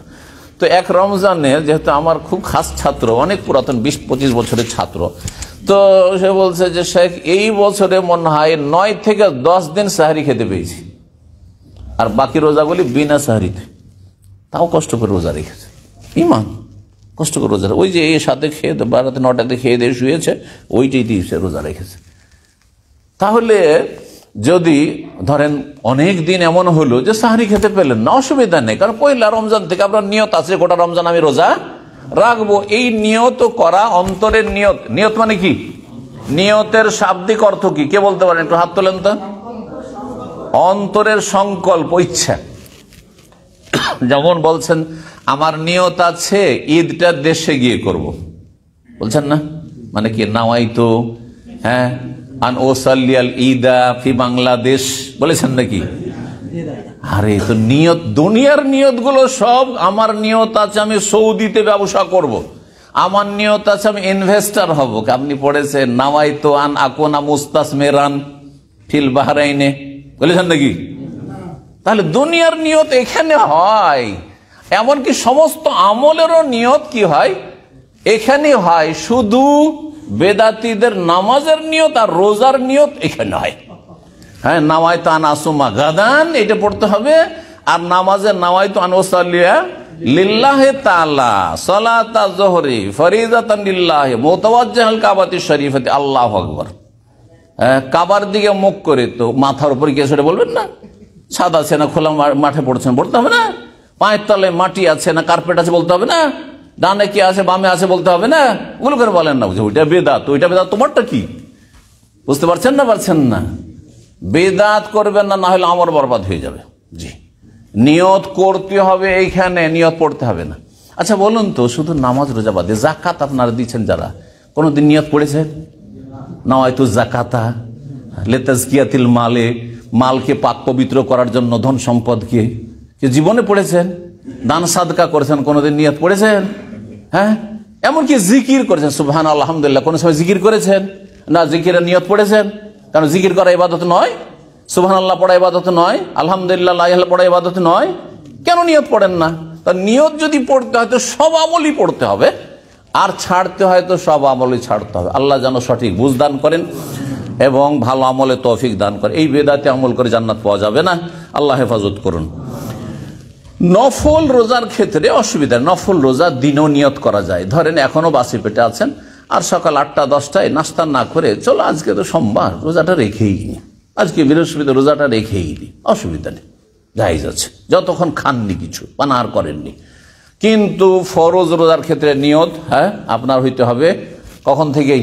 ফজরের আগে থেকে। এই মর্মে বেশ কিছু হাদিস রয়েছে। যখন আপনি রোজা রাখবেন, শুধু পেটকে রোজা রাখাইলে হবে না, আপনার গোটা শরীরের অঙ্গ সবগুলিকে রোজা রাখাইতে হবে। কি থেকে? রোজা রাখা মানে বিরত, রোজার মানে সিয়াম মানে বিরত থাকা, তো বিরত রাখতে হবে সমস্ত পাপাচার থেকে। তার নেগেটিভ যত গুনাহ আছে, গুনাহ থেকে বেঁচে থাকতে হবে রোজার অবস্থায়, এবং এটি ট্রেনিং কোর্স সর্ব অবস্থায়, রোজার দিনেও রাতেও গোটা বছর সারা জীবন এই ট্রেনিং কোর্স এর মাধ্যমে, যে রোজার দিনে আমি পানাহার করলাম না, যে পানাহার রোজার রাতে জায়েজ আমার জন্য, সে সুতরাং সুদ খাবো না, ঘুষ খাবো না, হারাম খাবো না, হারাম কাজ করবো, হারাম দেখবো না, হারাম শুনবো না, আর পাপে লিপ্ত থাকবো না, অন্যায় করবো না, জুলম অত্যাচার করবো না, যেটা সর্বদা হারাম, এর ট্রেনিং করা। সুতরাং রোজা রাখলে গোটা শরীরকে সমস্ত গুনাহ থেকে রোজা রাখাইতে হবে, শরীর অঙ্গ প্রত্যঙ্গকে। আর রোজা রাখার আরেকটি গুরুত্বপূর্ণ দিক হচ্ছে যে রোজা যখন রাখছেন তো অন্য অন্য ফরজগুলি যথাযথ আদায় করতে হবে। রোজা রাখছেন আর সাহারি খেয়ে রাত 12টায় দোকানপাট বন্ধ করে ডিউটি করে গিয়ে সাহারিটা খেয়ে রাত 12টা 1টা-2টার সময় ঘুমিয়ে গেলেন আর ফজর পড়লেন না, রোজা হবে? এইরকম করে রোজা রাখবেন? না না, রোজা রাখবেন না এইভাবে। আর রোজা রাখবেন না মানে আমি বলছি না যে রোজা ছেড়ে দেন, আপনি রোজা রাখেন আর ফজর পড়েন, কারণ আপনার রোজার চাইতে ফজরের নামাজ বেশি গুরুত্বপূর্ণ। সুতরাং আল্লাহর ওয়াস্তে আপনি রোজাকে যদি সেভ করতে চান, রোজা দিয়ে যদি কিছু ফলাফল আপনার জীবনে দুনিয়া আখিরাতে পেতে চান, তাহলে আল্লাহর ওয়াস্তে 5 টাইম নামাজ পড়ুন, আল্লাহ যেন তৌফিক দান করেন। সুতরাং ফরজ ওয়াজিবে যেন ঘাটতি না থাকে, হারাম নাজায়েজে লিপ্ত না থাকেন, মানুষের গীবত করবেন না, চুগলখড়ি করবেন না, ধোঁকাবাজি করবেন না, হারাম ব্যবসা বাণিজ্য করবেন না, হারাম রোজগার করবেন না, হারাম খাবেন না এবং হারাম কাজ করবেন না। আল্লাহ বেঁচে থাকার তৌফিক দান করেন। রোজা অবস্থায় দোয়া কবুল হয়, রোজা অবস্থায় দোয়া কবুল হয়। দোয়া কবুলের যে সময়গুলি রয়েছে বা অবস্থা রয়েছে, মুহূর্তের মধ্যে একটি গুরুত্বপূর্ণ হচ্ছে রোজার অবস্থায় সারাদিন যে কোনো সময় দোয়া কবুল হয়। আর বিশেষ যত ক্ষুধার্ত হবেন, যত সন্ধ্যা ঘনিয়ে আসবে, আসর থেকে মাগরিব এই সময়টা আরো বেশি, যত পেটে জ্বালা আছে, আল্লাহর ভয় আপনি খাচ্ছেন না, আল্লাহর ভয় আপনি পানি পান করছেন না, তত বেশি দোয়া কবুলের চান্স রয়েছে। সুতরাং এই সময়গুলিতে আপনি কি করবেন? বেশি বেশি দোয়া করবেন। আর ইফতারির সহি দোয়া যেটি রয়েছে সেটি হচ্ছে জাহাবা জামা আবদাল্লাতিল উরুক ওয়া সাবাতাল আজর ইনশাআল্লাহ। আর আল্লাহুম্মা লাকা সুমতু আলা রিজকিকা আফতারতু, হাদিসটি আবু দাউদের, কিন্তু হাদিসটি দুর্বল। আর সুতরাং সেটি না পড়ে সহি দোয়াটি পড়বেন। আর এছাড়া আমাদের দেশে বাড়তি কিছু বেদাতি দুটি বাক্যের সংযোজন করে পড়ে, দুটি তিনটি, আল্লাহুম্মা লাকা সুমতু ওয়াবিকা আমানতু ওয়া আলাইকা তাওয়াক্কালতু ওয়া আলা রিজকিকা আফতারতু ওয়াবিকা আমানতু ওয়া আলাইকা তাওয়াক্কালতু, এটি কোনো হাদিসে নেই, জয়ীফ হাদিসেও নাই। সুতরাং এগুলি জালিয়াতি ফাজাইলে আমলের, ফাজাইলে রমজান, রমজানের ফজিলত যে ফাজাইলে রমজান তাদের রয়েছে, আমাদের চিল্লাওয়ালা ভাইদের তাদের কিতাবে এই জালিয়াতি কথাবার্তা রয়েছে। সুতরাং এসব জাল কথার উপর আমল করবেন না। আর তারপরে এর সাথে আরো অন্য কিছু লাগে না, যতটা লাগাবেন তত বেদাত হবে, ওসব থেকে বেঁচে থাকবেন। ইফতারি করবেন আপনি, ইফতার কি দিয়ে করবেন? জুস দিয়ে না পানি দিয়ে? আগে পানি, 1 নম্বরে কি? খেজুর। কোন খেজুর? রোতাব, যেটাকে তাজা খেজুর, হ্যাঁ, যেটা গাছ পাকা খেজুর। রতাব খেজুর কোন খেজুরকে বলা হয়? গাছ পাকা খেজুর। যদি সেটা থাকে, সেটা যদি না থাকে তাহলে যে কোনো খেজুর দিয়ে ইফতার করবেন। সেটাও যদি না থাকে, আপনার সামনে জুস আছে, ভাত আছে, আর অন্য কিছু আছে, আর আপনার পানি আছে, কোনটা দিয়ে ইফতার করবেন? পানি দিয়ে ইফতার রাসূলুল্লাহ সাল্লাল্লাহু আলাইহি ওয়াসাল্লাম বলেছেন। জি। আর তারপরে তখন অন্য খাবার খাবেন, আর আস্তে ধীরে খাবার খাবেন। একসাথে আপনি ইফতার করে সাথে সাথে ভরপেট খাবার খেয়ে নিলেন, সামনে খাবার ভাত রাখা আছে, বিরিয়ানি আর খেয়ে নিন, এটা শরীর স্বাস্থ্যের জন্য ক্ষতিকর। আর রোজা রাখায় যে আপনার শরীরের ফায়দা, মানসিক শারীরিক ফায়দা, সেই ফায়দাগুলি থেকে বঞ্চিত থাকবেন। আর কথা লম্বা না করে, অনেক কথাই রয়েছে। রমজান মাসের একটি গুরুত্বপূর্ণ ইবাদত রোজার পরে, সেটি হচ্ছে সিয়ামের পরে কি? কিয়াম তারাবি। সিয়ামের সাথে কিয়াম তারাবি। তারাবিকে অনেকে মনে করে যে তারাবি না পড়লে রোজা হবে না। আছে না আমাদের দেশে এরকম ধারণা? এটি একটি ভ্রান্ত বেদাতি ধারণা। রোজা ভিন্ন ইবাদত, যা ফরজ করতেই হবে, আর তারাবি হচ্ছে সুন্নাত। তাহলে সুন্নাত একদিন তারাবি পড়লে না, সেজন্য আপনার রোজাই চলে যাবে? এটা আবার কেমন কথা হলো? বুঝতে পারছেন না? পারছেন না? কারণ অনেকে এসে আমাদেরকে জিজ্ঞাসা করে যে শেখ, আজকে নতুন লোকেরা তার শেখ বলেন হুজুর, হ্যাঁ, কারণ ও তো জানে না যে কোনটা বললে বেশি ভালো। তো হুজুর, আজকে তারাবিটা পড়তে পারিনি, তো আমাকে রোজা হবে? হ্যাঁ, কি বলবেন? রোজা ভিন্ন ইবাদত, ফরজ, আর তারাবি ভিন্ন, একটার আরেকটার সাথে কোনো সম্পর্ক নেই। হ্যাঁ, আর ফরজ করতেই হবে, আর সুন্নাত পারলে করবেন অনেক নেকি, আর না করলে গুনাহগার হবেন না, কিন্তু অনেক নেকি থেকে বঞ্চিত হলেন। যেমন রোজার ফজিলত হাদিস রয়েছে, মান সামা রমাদান ঈমান ওয়া ইহতিসাবান গফিরা লাহু মা তাকাদ্দামা মিন যামবিহি। ওই হাদিসের দ্বিতীয় অংশ, মান কামা রমাদান ঈমান ওয়া ইহতিসাবান গফিরা লাহু মা তাকাদ্দামা মিন যামবিহি। যে ব্যক্তি রমজান মাসে রোজা রাখবে আল্লাহর প্রতি ঈমান নিয়ে, নেকির আশায়, অতীতের গুনাহ মাফ হয়ে যাবে। তা দ্বিতীয় বিষয় হচ্ছে, যেই ব্যক্তি কিয়ামে রমজান মানে তারাবি পড়বে আল্লাহর প্রতি ঈমান নিয়ে আর নেকির আশায়, তার অতীতের গুনাহ মাফ হয়ে যায়। বড়ই ফজিলত, কিন্তু একটি ফরজ আর একটি হচ্ছে সুন্নাত। সুতরাং এই সুন্নত, গুরুত্বপূর্ণ সুন্নতটি পুরুষরা জামাতে গিয়ে পড়ার চেষ্টা করবেন। মহিলাদের জামাতের কোনো প্রয়োজন নেই। মহিলারা যত বেশি নির্জনে বাড়িতে পড়বে তত বেশি ভালো। তবে জামাতে যদি যায়, মসজিদে জায়েজ রয়েছে, বাড়িতে পড়লে বেশি ফজিলত রয়েছে। বাড়িতে যদি কয়েকজন মহিলা মিলে জামাত করে সেটা আরো ভালো, একজন যে বেশি জানে অথবা একজনকে দিয়ে। কিন্তু পুরুষ দিয়ে ইমামতি করা, আর মহিলারা সামনেই আছে, আর অনেক মহিলা চেহারা খুলে আছে, অনেকেই হাফেজ ভাড়া করে।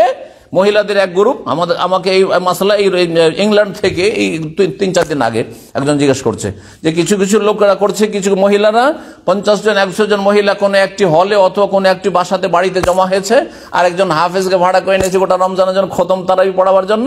আর তারপরে সামনেই একেবারে কোনো পর্দা নেই, আড়াল নেই, কিচ্ছু নেই, আর হাফেজ ইমামতি করছে, সাবালক হাফেজ। এটি জায়েজ না, এটি ফিতনার কারণ, জায়েজ মোটেই না।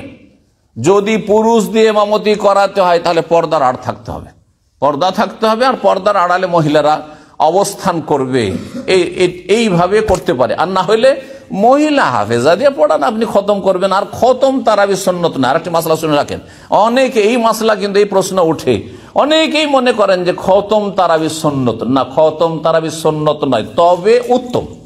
কি বলবেন? উত্তম, বেদাত নয়। কিন্তু সেটাকে আপনি জরুরি মনে করবেন না, এটাই করতে হবে, না হলে ঘাটতি হয়ে গেল। কোনো জায়গায় যদি 10 পারা খতম করে, 5 পারা করে, অথবা সূরা তারাবিও পড়ে, তাতেও কোনো অসুবিধা নেই, আপনার তারাবির ফজিলত আপনি পাবেন। তবে যত দীর্ঘায়িত করবেন, যত লম্বা তারাবি পড়বেন, তত বেশি ভালো।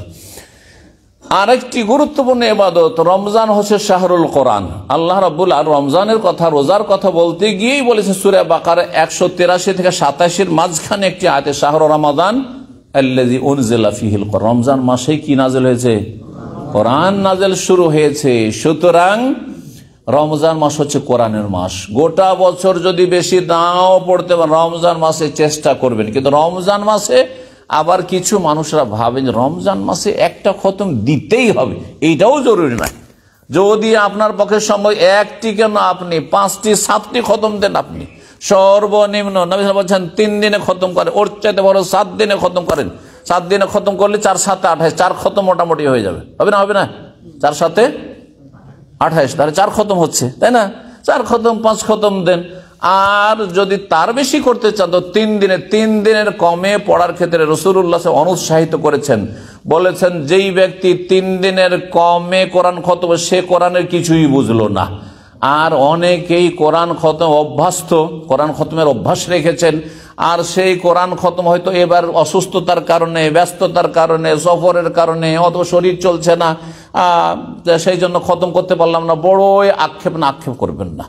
নবী সাল্লাল্লাহু আলাইহি ওয়াসাল্লামের সহিহ বুখারী হাদিস রয়েছে, এজা মারেজাল আবদু, ভালো করে শুনে রাখেন হাদিস, এজা মারেজাল আবদু আও সাফারা, কোন বান্দা বান্দি যদি অসুস্থ হয়ে যায় অথবা সফরে থাকে, যার কারণে অনেক সুন্নত নফল ইবাদত বন্দেগীতে ঘাটতি হয়ে গেল, করতে পারলো না। রমজানে কোরআন খতম সারা জীবন করতো, 1 খতম 2 খতম 3 খতম করতো, এবারে 1 খতমও দিতে পারলো না, সে নাকি পাবে না? রাসূলুল্লাহ বলছেন কুতিবা লাহু মা কানা ইয়ামালুহু সাহিহাম মুকিমান, সুস্থ অবস্থায় মুকিম অবস্থায় যেই আমলগুলি পরম্পরা করে আসছিল সারা জীবন, পূর্ণ ওই রকমই পুরা নেকি পেয়ে যাবে, কোনো ঘাটতি কোনো কমতি হবে না। সুবহানাল্লাহ, চিন্তা করুন। সুতরাং যে ভাই বোনেরা একসময় কোরআন খতম করতে পারতেন, এখন ব্যস্ততার কারণে বা রোগের কারণে পারছেন না, জর্জরিত, কখন আক্ষেপ করবেন না। আল্লাহর কাছে নেক নিয়ত রাখবেন, আশা রাখবেন এবং আকাঙ্ক্ষা রাখবেন রবের কাছে, আল্লাহ তুমি যদি আমাকে সুস্থ রাখতে, ফ্রি রাখতে, তাহলে আমি যেমন আগেও খতম করতাম এখনও করতাম, আগে এই নেক আমলগুলি করতাম এখনও করতাম, আগে যেমন যত্ন করে তারাই পড়তাম এখনও করতাম, আল্লাহ পারছে না, পূর্ণ নেকি পাবেন ইনশাআল্লাহ তাআলা। আল্লাহ রাব্বুল আলামিন যেন আমাদের সকলকে তৌফিক দান করেন এবং তার রহমত বরকত দান করেন। রমজান মাসে আল্লাহ আমাদের গুনাহ খাতা মাফ করে দেন এবং জান্নাতুল ফিরদাউস নসিব করেন, জাহান্নামের আযাব থেকে আল্লাহ মুক্তি দান করেন। এছাড়াও রমজান মাসের বহুমুখী অনেক নেক আমল আছে, সেই নেক আমলগুলি সবগুলি করার তৌফিক দান। রমজান মাস হচ্ছে সাদকা দান খেরাতের মাস, তারা বেশি বেশি দান খেরাতের চেষ্টা করবেন। যারা যত কাছের মানুষ আর যত নেক মানুষ তারা বেশি হক রাখে, যত বেশি নিডি, যত বেশি অভাবী তারা বেশি হক রাখে। আল্লাহ সব লক্ষ্য রেখে আমাদেরকে দান সাদকা বেশি বেশি করার জন্য তৌফিক দান করেন। ওয়া জাযাকুমুল্লাহু খাইরান ওয়া সাল্লাল্লাহু সাল্লাম আলা নবিয়িনা মুহাম্মদ ওয়া আলা আলিহি ওয়া সাহবিহি আজমাইন।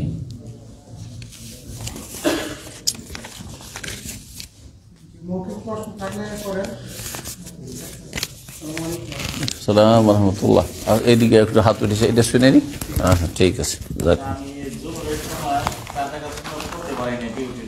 জি জি জি, গুরুত্বপূর্ণ একটি প্রশ্ন, শুনে রাখেন এর উত্তর। যদি কারো সুন্নত পড়ার নিয়মিত অভ্যাস থাকে, মানে ছাড়ে না, কিছু লোক আছে মাঝে মাঝে ছাড়ে, হ্যাঁ, যে প্রয়োজন কেউ ছেড়ে দেন, গুনাহগার হবে না ইনশাআল্লাহ, কখনো কখনো ব্যস্ততার কারণে, কিন্তু সবসময় ছাড়বেন না।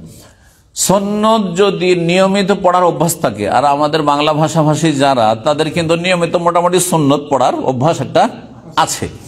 সুন্নত পড়ার যদি অভ্যাস থাকে তাহলে কাজা আপনার জন্য এলাও আছে, মানে কাজা করবেন আপনি, যদিও বিলম্ব হয় তাহলে জোহর পর পারলেন, আসর পর নবী সাল্লাল্লাহু আলাইহি ওয়াসাল্লাম কাজা করেছেন, এটা হাদিস রয়েছে।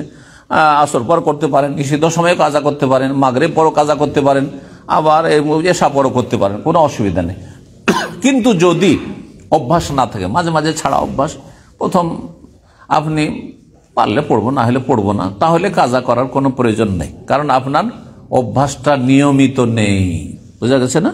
তবে কাজা করে নিলে ভালো, কাজা করে নিলে ভালো রয়েছে। জি হ্যাঁ,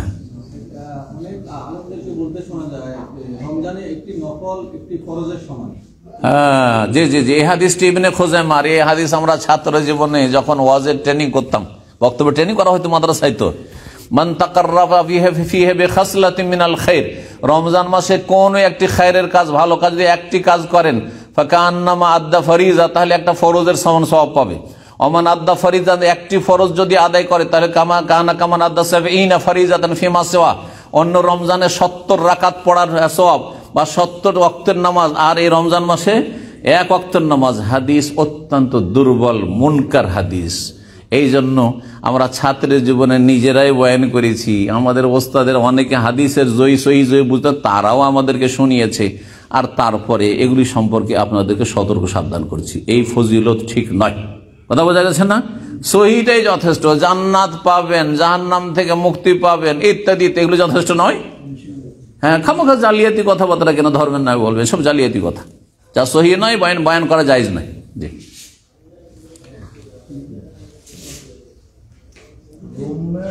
যদি হিন্দু হয় উনি যদি মূর্তি পূজা করেন রুমে কি থাকতে পারবে? হ্যাঁ, প্রশ্ন গুরুত্বপূর্ণ। রুমমেট অমুসলিম, ধরেন হিন্দু, মূর্তি পূজা করে ওই রুমের ভিতরে, তাহলে সেই রুমে থাকা যাবে কি না? এর দুটো অবস্থা আছে। একটা হচ্ছে রুম যদি আপনার ভাড়া দেওয়া স্বাধীন রুম হয়, আপনি ভাড়া দিয়ে তাতে শেয়ার করছেন, তাহলে এইরকম রুমে থাকা জায়েজ নয়। ভালো করছেন। এমনকি বেনামাজির সাথে থাকা জায়েজ নয়, মূর্তি পূজকের সাথে থাকা জায়েজ নয়, মাজার পূজারীর সাথে থাকা জায়েজ নয়, কারণ তার সাথে থাকতে সে আগুন, হ্যাঁ, আপনার আগুন লেগে যেতে পারে, মানে আপনার ঈমান হারিয়ে দিতে পারে। বোঝা গেছে? হ্যাঁ, কুফরির ক্ষেত্রে, শিরকের ক্ষেত্রে যে অন্তরে একটা ঘৃণা রয়েছে, হ্যাঁ, বাড়া রয়েছে, সেটা আপনার কমে আসবে, শিথিলপন্থী হয়ে যাবেন, বিভ্রান্ত হয়ে যাবেন। সুতরাং আগুনের পাশে যেমন বসবাস করবেন না, তেমনি পাপিষ্টদের রুমে বসবাস করবেন। যদি আপনার ভাড়া দেওয়া পেমেন্ট করা রুম হয়, তাহলে অন্য জায়গায় রুম নেন, ভালো মানুষ খুঁজেন আপনি, আর তারপরে ভালো মানুষ খুঁজলে আল্লাহ ব্যবস্থা করে দেবেন। কিন্তু কোম্পানির রুম যদি হয়, গরিব মানুষ অল্প কয়টা টাকা বেতন পান, আর কোম্পানির বাধ্য, কোম্পানির ক্যাম্প আছে, কোম্পানির রুম দেওয়া আছে, বিল্লা দেওয়া, সেখানেই থাকতে হবে, তাহলে নিরুপায়। তাহলে যারা ফোরম্যান আছে, সুপারভাইজার বা দায়িত্বশীল আছে, ক্যাম্প বস আছে, তাদেরকে বলে যদি রুম চেঞ্জ করে নিতে পারেন, রিকোয়েস্ট করে যে আমাকে একটু ভালো, যে রুমে নামাজি লোক থাকে, একটু ধার্মিক থাকে, আমি চাই না যে এখানে গান বাজনা অথবা এখানে শিরক কুফরি হচ্ছে, মূর্তি পূজা হচ্ছে, অথবা বেনামাজি একবার নামাজ পড়তে উঠে না, তাদেরও ডিস্টার্ব মনে করছে, তারা কষ্ট ফিল করছে, অথবা আমাকে কষ্ট দিচ্ছে, আমাকে একটু সরিয়ে দেন, রিকোয়েস্ট করে পারেন, তাহলে চেষ্টা করবেন। হ্যাঁ, কখনো খারাপ লোকের সাথে, পাপীদের সাথে বসবাস আপনি স্বেচ্ছাই করবেন না। ফালা তাকুদ বাদা যিকরা মাল কওমিজ জালিমিন। আল্লাহ কোরআনে ইরশাদ করছেন যে উপদেশ আসার পরে, কোরআনের জ্ঞান রয়েছে তোমার কাছে, ইসলামের জ্ঞান আছে, ইসলাম আল্লাহ দিয়েছেন তোমাকে, তারপরে তুমি জালেমের সাথে কখনো উঠা বসা করবে না, বসবাস করবে না। জি, জায়েজ নয়। এই জন্য একটা লোক যখন সিগারেট ধূমপান করছে, সেই মজলিসে বসে থাকবে না, আপনার ইমানের দাবি সেখান থেকে কেটে পড়ে, উঠে যান, আর তারপরে ধূমপান করা হবে, তখন এসে ঢুকে। একটা লোক মদ খাচ্ছে, তুমি মদ খাচ্ছ, তোমার সাথে আমার একটু কথা আছে, সেজন্য বসে আছে, না বসে থাকা জায়েজ নয়, আপনি উঠে যান, আর তারপরে তখন ওইখানে আসে। বোঝা গেছে? আপনার গরজ পুরা করেন যখন সে পাপ মুক্ত হয়েছে তখন। কিন্তু পাপীর সাথে বসে থাকা, বসবাস করা জায়েজ নয়, এটা শরীয়তের স্বীকৃত মাসালা। জি, মা বাবার খরচ দেওয়ার পর যদি আমি দান সাদাকা করি, তাহলে মা বাবা কষ্ট পায়, মানে যদি বলে যে মা বাবাকে খরচ খরচা দিয়ে দিচ্ছেন, তারপরে দান সাদকা করলে কষ্ট পায়, কারণ মা বাবা অজ্ঞ, আর তাদের অজ্ঞতার কারণে কৃপণতা আছে। সুতরাং এই ক্ষেত্রে হেকমা হচ্ছে, আপনার ইনকাম বাবা মাকে জানাবার কোনো প্রয়োজন নেই, আপনার ইবাদত বন্দেগী জানাবার কোনো প্রয়োজন নেই। আপনি কেন জানাইতে যাবেন আমি খুব দান সাদকা করি, অমুককে দিলাম, তাদের মাধ্যমে দিবেন না। বুঝা গেছে? আত্মীয় স্বজন লুকিয়ে দেবেন আপনি। আত্মীয় স্বজনকে দিলে বাপের মাধ্যমে দিতে হবে, বকিলের মাধ্যমে না, না না দেবেন না, ও খেয়ে দিবে, দেবেন না, হয়তো নয় চয় করে দিবেন।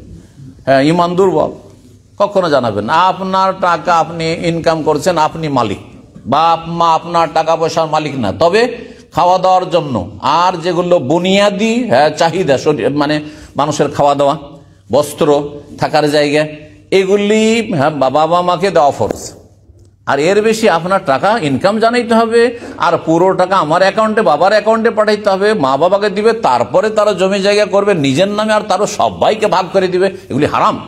এই পারিবারিক কাঠামোটা এখন অনইসলামিক কাঠামো, এটা জায়েজ নয়, মোটেই জায়েজ, এটা জুলম। আপনার স্ত্রীর উপর জুলুম করছেন, আপনি ছেলেমেয়ের উপর জুলুম করছেন, অত্যাচার করছেন, আপনি একজনকে বেশি করে দিয়ে আর একজনের হক মারছেন। আপনি কত স্ত্রীকে আপনি বঞ্চিত করছেন, হঠাৎ করে আপনি মারা গেলেন, তারপরে আপনার ছেলেমেয়েরা মজলুম মিরাস হয়ে গেল, কিছুই পেল না, আর জুলুম আপনি করেছেন। আপনি, আপনার বাবা জালেম, আর আপনিও জালেম, তাতে কেন জুলুমের শরিক হয়েছেন? আপনি অতটাই দিবেন যতটা দিলে সংসার চলে যায়। সংসার চলে যাচ্ছে, হ্যাঁ, চিকিৎসার জন্য বড় অঙ্ক, তখন বড় অঙ্ক দেওয়ার চেষ্টা করবেন। জি, কিন্তু এই নয় যে যখন তখন আপনাকে সব টাকা দিয়ে দিতে হবে, এটা ইসলাম বলে না, বরং হারাম কাজ এটি। জি, সব টাকা দিয়ে আপনি অবিচার করছেন আপনার স্ত্রী ছেলে মেয়েদের সাথে। জি, ভবিষ্যৎ খারাপ করছেন আপনি। বারাকাল্লাহ ফিক।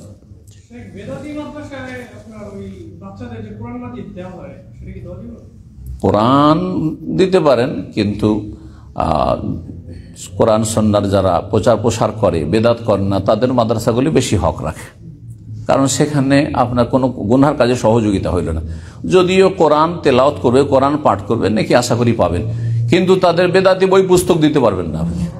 হ্যাঁ, অথবা বেদাতি কর্মকাণ্ডে একটা মিলাদ করবে, তার জন্য চাঁদা দিতে পারবেন না আপনি। বোঝা গেছে? তারা হালকা জিকিরের বেদাত করবে, সেই জন্য আপনি চাঁদা দেবেন, ওরসের চাঁদা দেবেন, এগুলো জায়েজ নাই। জি, কোনো বেদাতি অনুষ্ঠান বা গুনহার কাজে সহযোগিতা করতে পারবেন না। শেষ করা যাক নাকি, অনেক রাত হয়েছে। হ্যাঁ, টাকার জাকাত অগ্রিম, রমজানের শুরু শুধু অগ্রিম দেওয়া যায়, 1 বছর আগেও দেওয়া যায়। নবী সাল্লাল্লাহু আলাইহি ওয়াসাল্লাম তার চাচার কাছে 1 বছর আগেই জাকাত নিয়েছিলেন, একসাথে 2 বছরে। সুতরাং অগ্রিম জাকাত, আগামী বছর যে জাকাত ফরজ হবে এখন থেকে দেওয়া, রমজান পর থেকে দেওয়া শুরু করলেন, দিতে দিতে প্রতি মাসে কিছু কিছু করে দিচ্ছেন, লেখা রাখছেন এটা জাকাত, এটা জাকাত, অ্যাডভান্স দিতে দিতে দিতে বছরের শেষে হিসাব করলেন যে আমার 1 লাখ বা 2 লাখ টাকা জাকাত দেওয়া হয়ে গেছে। শেষখানে কত টাকা জাকাত ফরজ, আমার 3 লাখ টাকা হচ্ছিল, 2 লাখ অলরেডি দেওয়া হয়ে গেছে, 1 লাখ টাকা বাকি আছে, ওইটা দিয়ে দিলাম। অথবা 2 লাখ টাকায় আমার ফরজ হয়েছে, জাকাতে এসছে, আর 2 লাখ অলরেডি গোটা বছর 11-12 মাসে দিয়ে শেষ করে দিচ্ছি, আপনার দেওয়া হয়ে গেছে, কোনো অসুবিধা নেই।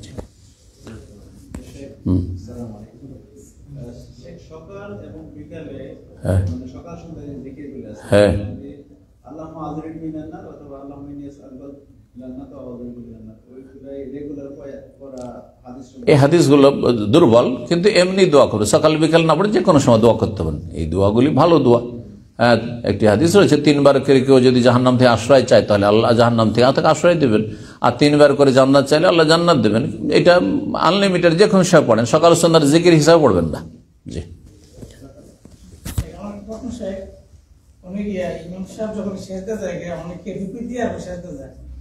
রুকু দিয়ে কেন সিজদা যাবে, মানে ওই পরে এসে লেগেছে দিয়ে রুকুটা করে নিলে দিয়ে সিজদা না, হবে না। যখন কোনো একটা অঙ্গে চলে গেছে, মানে নামাজের কোনো একটা অঙ্গে, মানে সেজদার অঙ্গে চলে গেছে, তখন সেখানে আল্লাহু আকবার তাকবীর, তাহলে সরাসরি ওখানে যেতে হবে।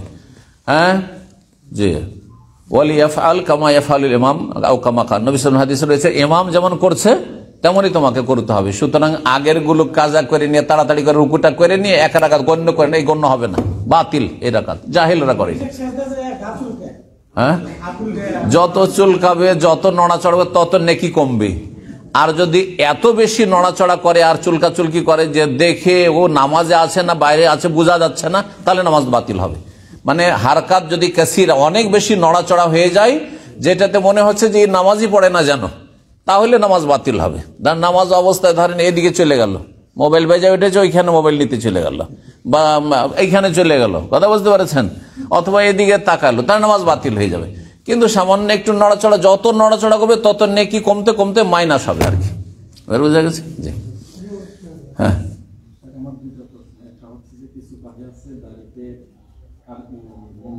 হ্যাঁ হ্যাঁ, মেহেন্দি লাগার ক্ষেত্রে আপনার মতো কালো করা যাবে, এটা যুবকের দাড়ি, ঠিক না? ব্ল্যাক হারাম, জায়েজ না। অল্প কিছু আলেমরা বলেছে হাম্বেলিদের মধ্যে যে মাকরুহ তানজি, কিন্তু মাকরুহ না, হারাম, ভুল ফতোয়া এটি হাম্বেলি মাযহাবের। যেমন প্রত্যেক মাযহাবে কিছু ভুল ফতোয়া আছে, তো হাম্বেলি ফতোয়াটি ভুল ফতোয়া। তো শোনেন, তবে 2 রকম রং করতে পারেন। আবু বকর সিদ্দিক রাদিয়াল্লাহু তাআলা ব্রাউন করতেন, আর ওমর রাদিয়াল্লাহু তাআলা লাল করতেন। শুধু মেহেদি যেটাতে লাল হয়, লাল পার্টি কেউ আছে কিনা এখানে? কেউ নাই না? আচ্ছা, যেমন বাংলাদেশে সাধারণত কি করছে, একদম লাল এইটা। আর একটা হচ্ছে ব্রাউন, মানে লাল কালোর সংমিশ্রণে যেটা হয়ে থাকে, আর যেন কালো না লাগে, আপনি দেখলে যাতে বোঝেন যে না ব্রাউন। ব্রাউন যেমন ইউরোপিয়ান চুল আছে সাদাদের, হ্যাঁ, শ্বেতাঙ্গদের চুল ব্রাউন, ঠিক ওই রকম ব্রাউন এইটা জায়েজ। আবু বকর সিদ্দিক, সহিহ বুখারীতে হাদিস রয়েছে যে তিনি হেন্না আর কাতামের, হেন্নাতে লাল হয়ে যাবে মেহেদি, আর কাতামে কালো হবে। শুধু কাতাম লাগালে একেবারে ব্ল্যাক হয়ে যাবে, আর শুধু হেন্না লাগালে লাল হবে। দুটোকে মিক্সচার করে করতেন, যেটা অনুমতি আছে এবং যেটি সুন্নাহ জায়েজ। এই দুটো রাখতে পারেন। জি, হ্যাঁ, জি জি, যদি ক্ষতির সম্ভাবনা থাকে তো রোজা কাজা করবে, কিন্তু সে স্থায়ী রোগীর মতো না, অস্থায়ী রোগীর মতো, সুতরাং তাকে কাজা করতে, ফিদিয়া চলবে না। অর্থাৎ মিসকিনের খাবার দিয়ে মুক্তি লাভ করতে পারে, কাজা করবে, 11 মাসের মধ্যে কাজা করবে। বোঝা গেছে? জি হ্যাঁ,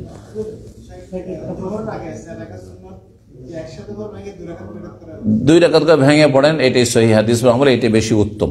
হ্যাঁ, একটা হাদিস রয়েছে 4 রাকাতের শুধু, কিন্তু হাদিসটা কেউ কেউ দুর্বল বলেছেন, যার ফলে কেউ যদি পড়ে নেয় 4 তো হয়ে যাবে, কিন্তু 2 সালাতুল লাইলি ওয়ান নাহারি মাসনা মাসনা, নবী সাল্লাল্লাহু আলাইহি ওয়াসাল্লাম প্রসিদ্ধ রাত দিনের নামাজগুলি 2 করে পড়ে সালাম ফিরো, এটা বেশি ভালো। জি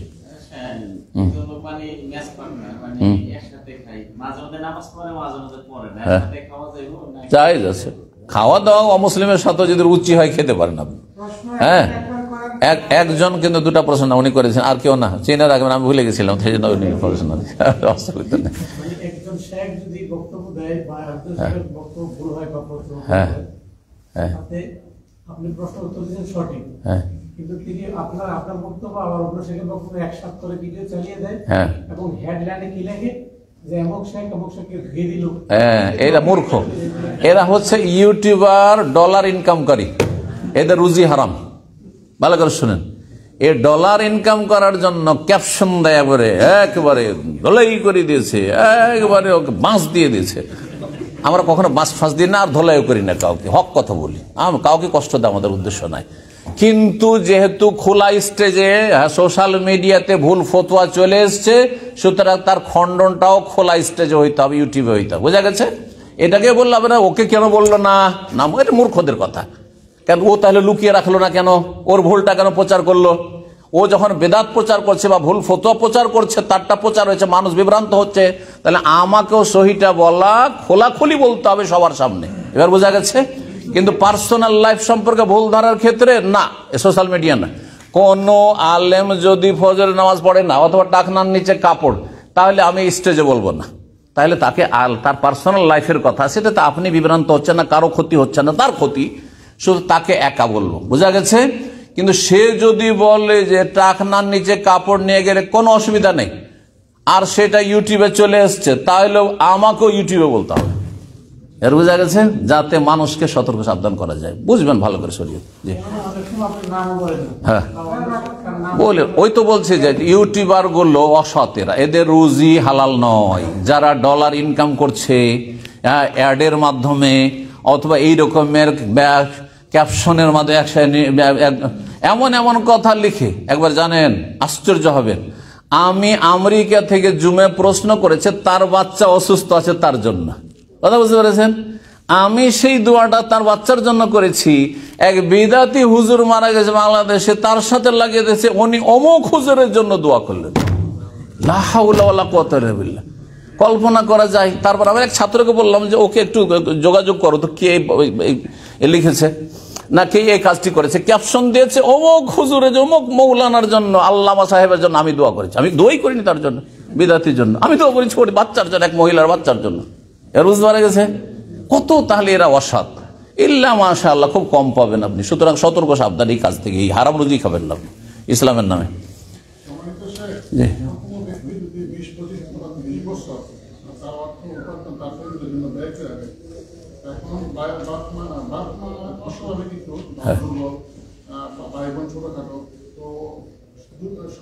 যে দান করে দিচ্ছে বা খরচ করছে, এটা আল্লাহর জন্য খরচ করছে, জি, যেটা নাকি খাবার দাবার নরমালি।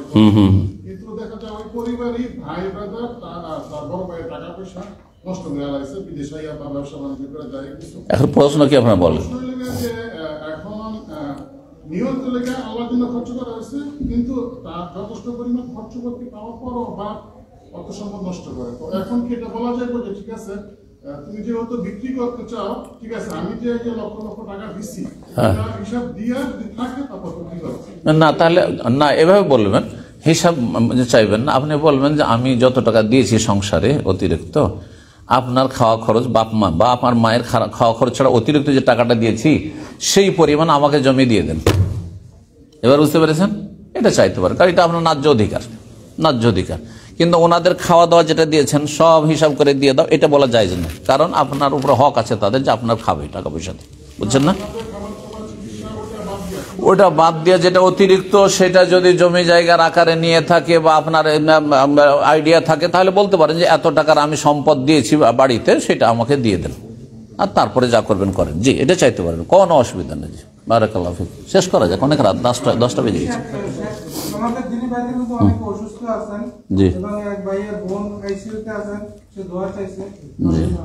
দোয়া করি বিশেষ করে আপনাদের জন্য, যেসব ভাইয়েরা এখানে হাজির হয়েছেন এখানে কি ফ্যামিলি আছে? ফ্যামিলি নাই না? না, এখানে যেসব ভাইরা হাজির হয়েছেন তাদের জন্য দোয়া করি, আল্লাহ আপনাদেরকে সুস্বাস্থ্য দান করেন। যারা অসুস্থ রয়েছেন আল্লাহ যেন শেফায়ে কামেলা দান করেন। বালা মুসিবত রয়েছে, বালা মুসিবত আল্লাহ যেন দূর করেন। এবং আর্থিক সংকট রয়েছে, যে কোনো প্রয়োজন রয়েছে আল্লাহ যেন প্রয়োজনগুলি পুরা করেন। রুজিতে বরকত দান করেন, সার্বিক জীবনে আল্লাহ বরকত দান করেন। সমস্ত অনিষ্ট বালা মুসিবত থেকে আল্লাহ হেফাজতে রাখেন, জান্নাতের পথে রাখেন এবং ভালো আমলে তৌফিক দান করেন। গুনহার জীবন থেকে, পাপের জীবন থেকে আল্লাহ বাঁচিয়ে রাখেন। দোয়া করি ওই সব ভাই বোনদের জন্য, আত্মীয় স্বজনদের জন্য, মুসলিম ভাই এবং বোন যারা রয়েছে যাদের জন্য আপনারা দোয়া চাইলেন, এবং তাছাড়াও আমাদের মুমিন মুমিনাত যে যেখানে অসুস্থ রয়েছেন, পীড়িত রয়েছেন, বালা মুসিবতে রয়েছেন, বিপদগ্রস্ত রয়েছেন, আল্লাহ তাদের বিপদকে যেন দূর করে দেন। রোগীদেরকে আল্লাহ শেফা দান করেন। আল্লাহুম্মা শফি মারদানা মারদাল মুসলিমিন, আল্লাহুম্মা শফি মারদানা মারদাল মুসলিমিন, আল্লাহুম্মা শফি মারদানা মারদাল মুসলিমিন। আল্লাহ আমাদের অসুস্থদেরকে ভালো করে দাও এবং মুসলিম বিশ্বের যেখানে অসুস্থ মুসলিম ভাই বোন রয়েছে আল্লাহ তাদেরকে ভালো করে দাও। বালা মুসিবত তুমি দূর করে দাও। মুসলিম ভাই বোনদের আল্লাহ তুমি হেফাজত করো। জাযাকুমুল্লাহ খাইর। শেষ করা যাক। মজলিসের কাফারাত দোয়া পড়ে, সুবহানাকা আল্লাহুম্মা ওয়া বিহামদিকা আশহাদু আল্লা ইলাহা ইল্লা আনতা আস্তাগফিরুকা ওয়া আতুবু ইলাইক। ওয়া জাযাকুমুল্লাহু খাইরান।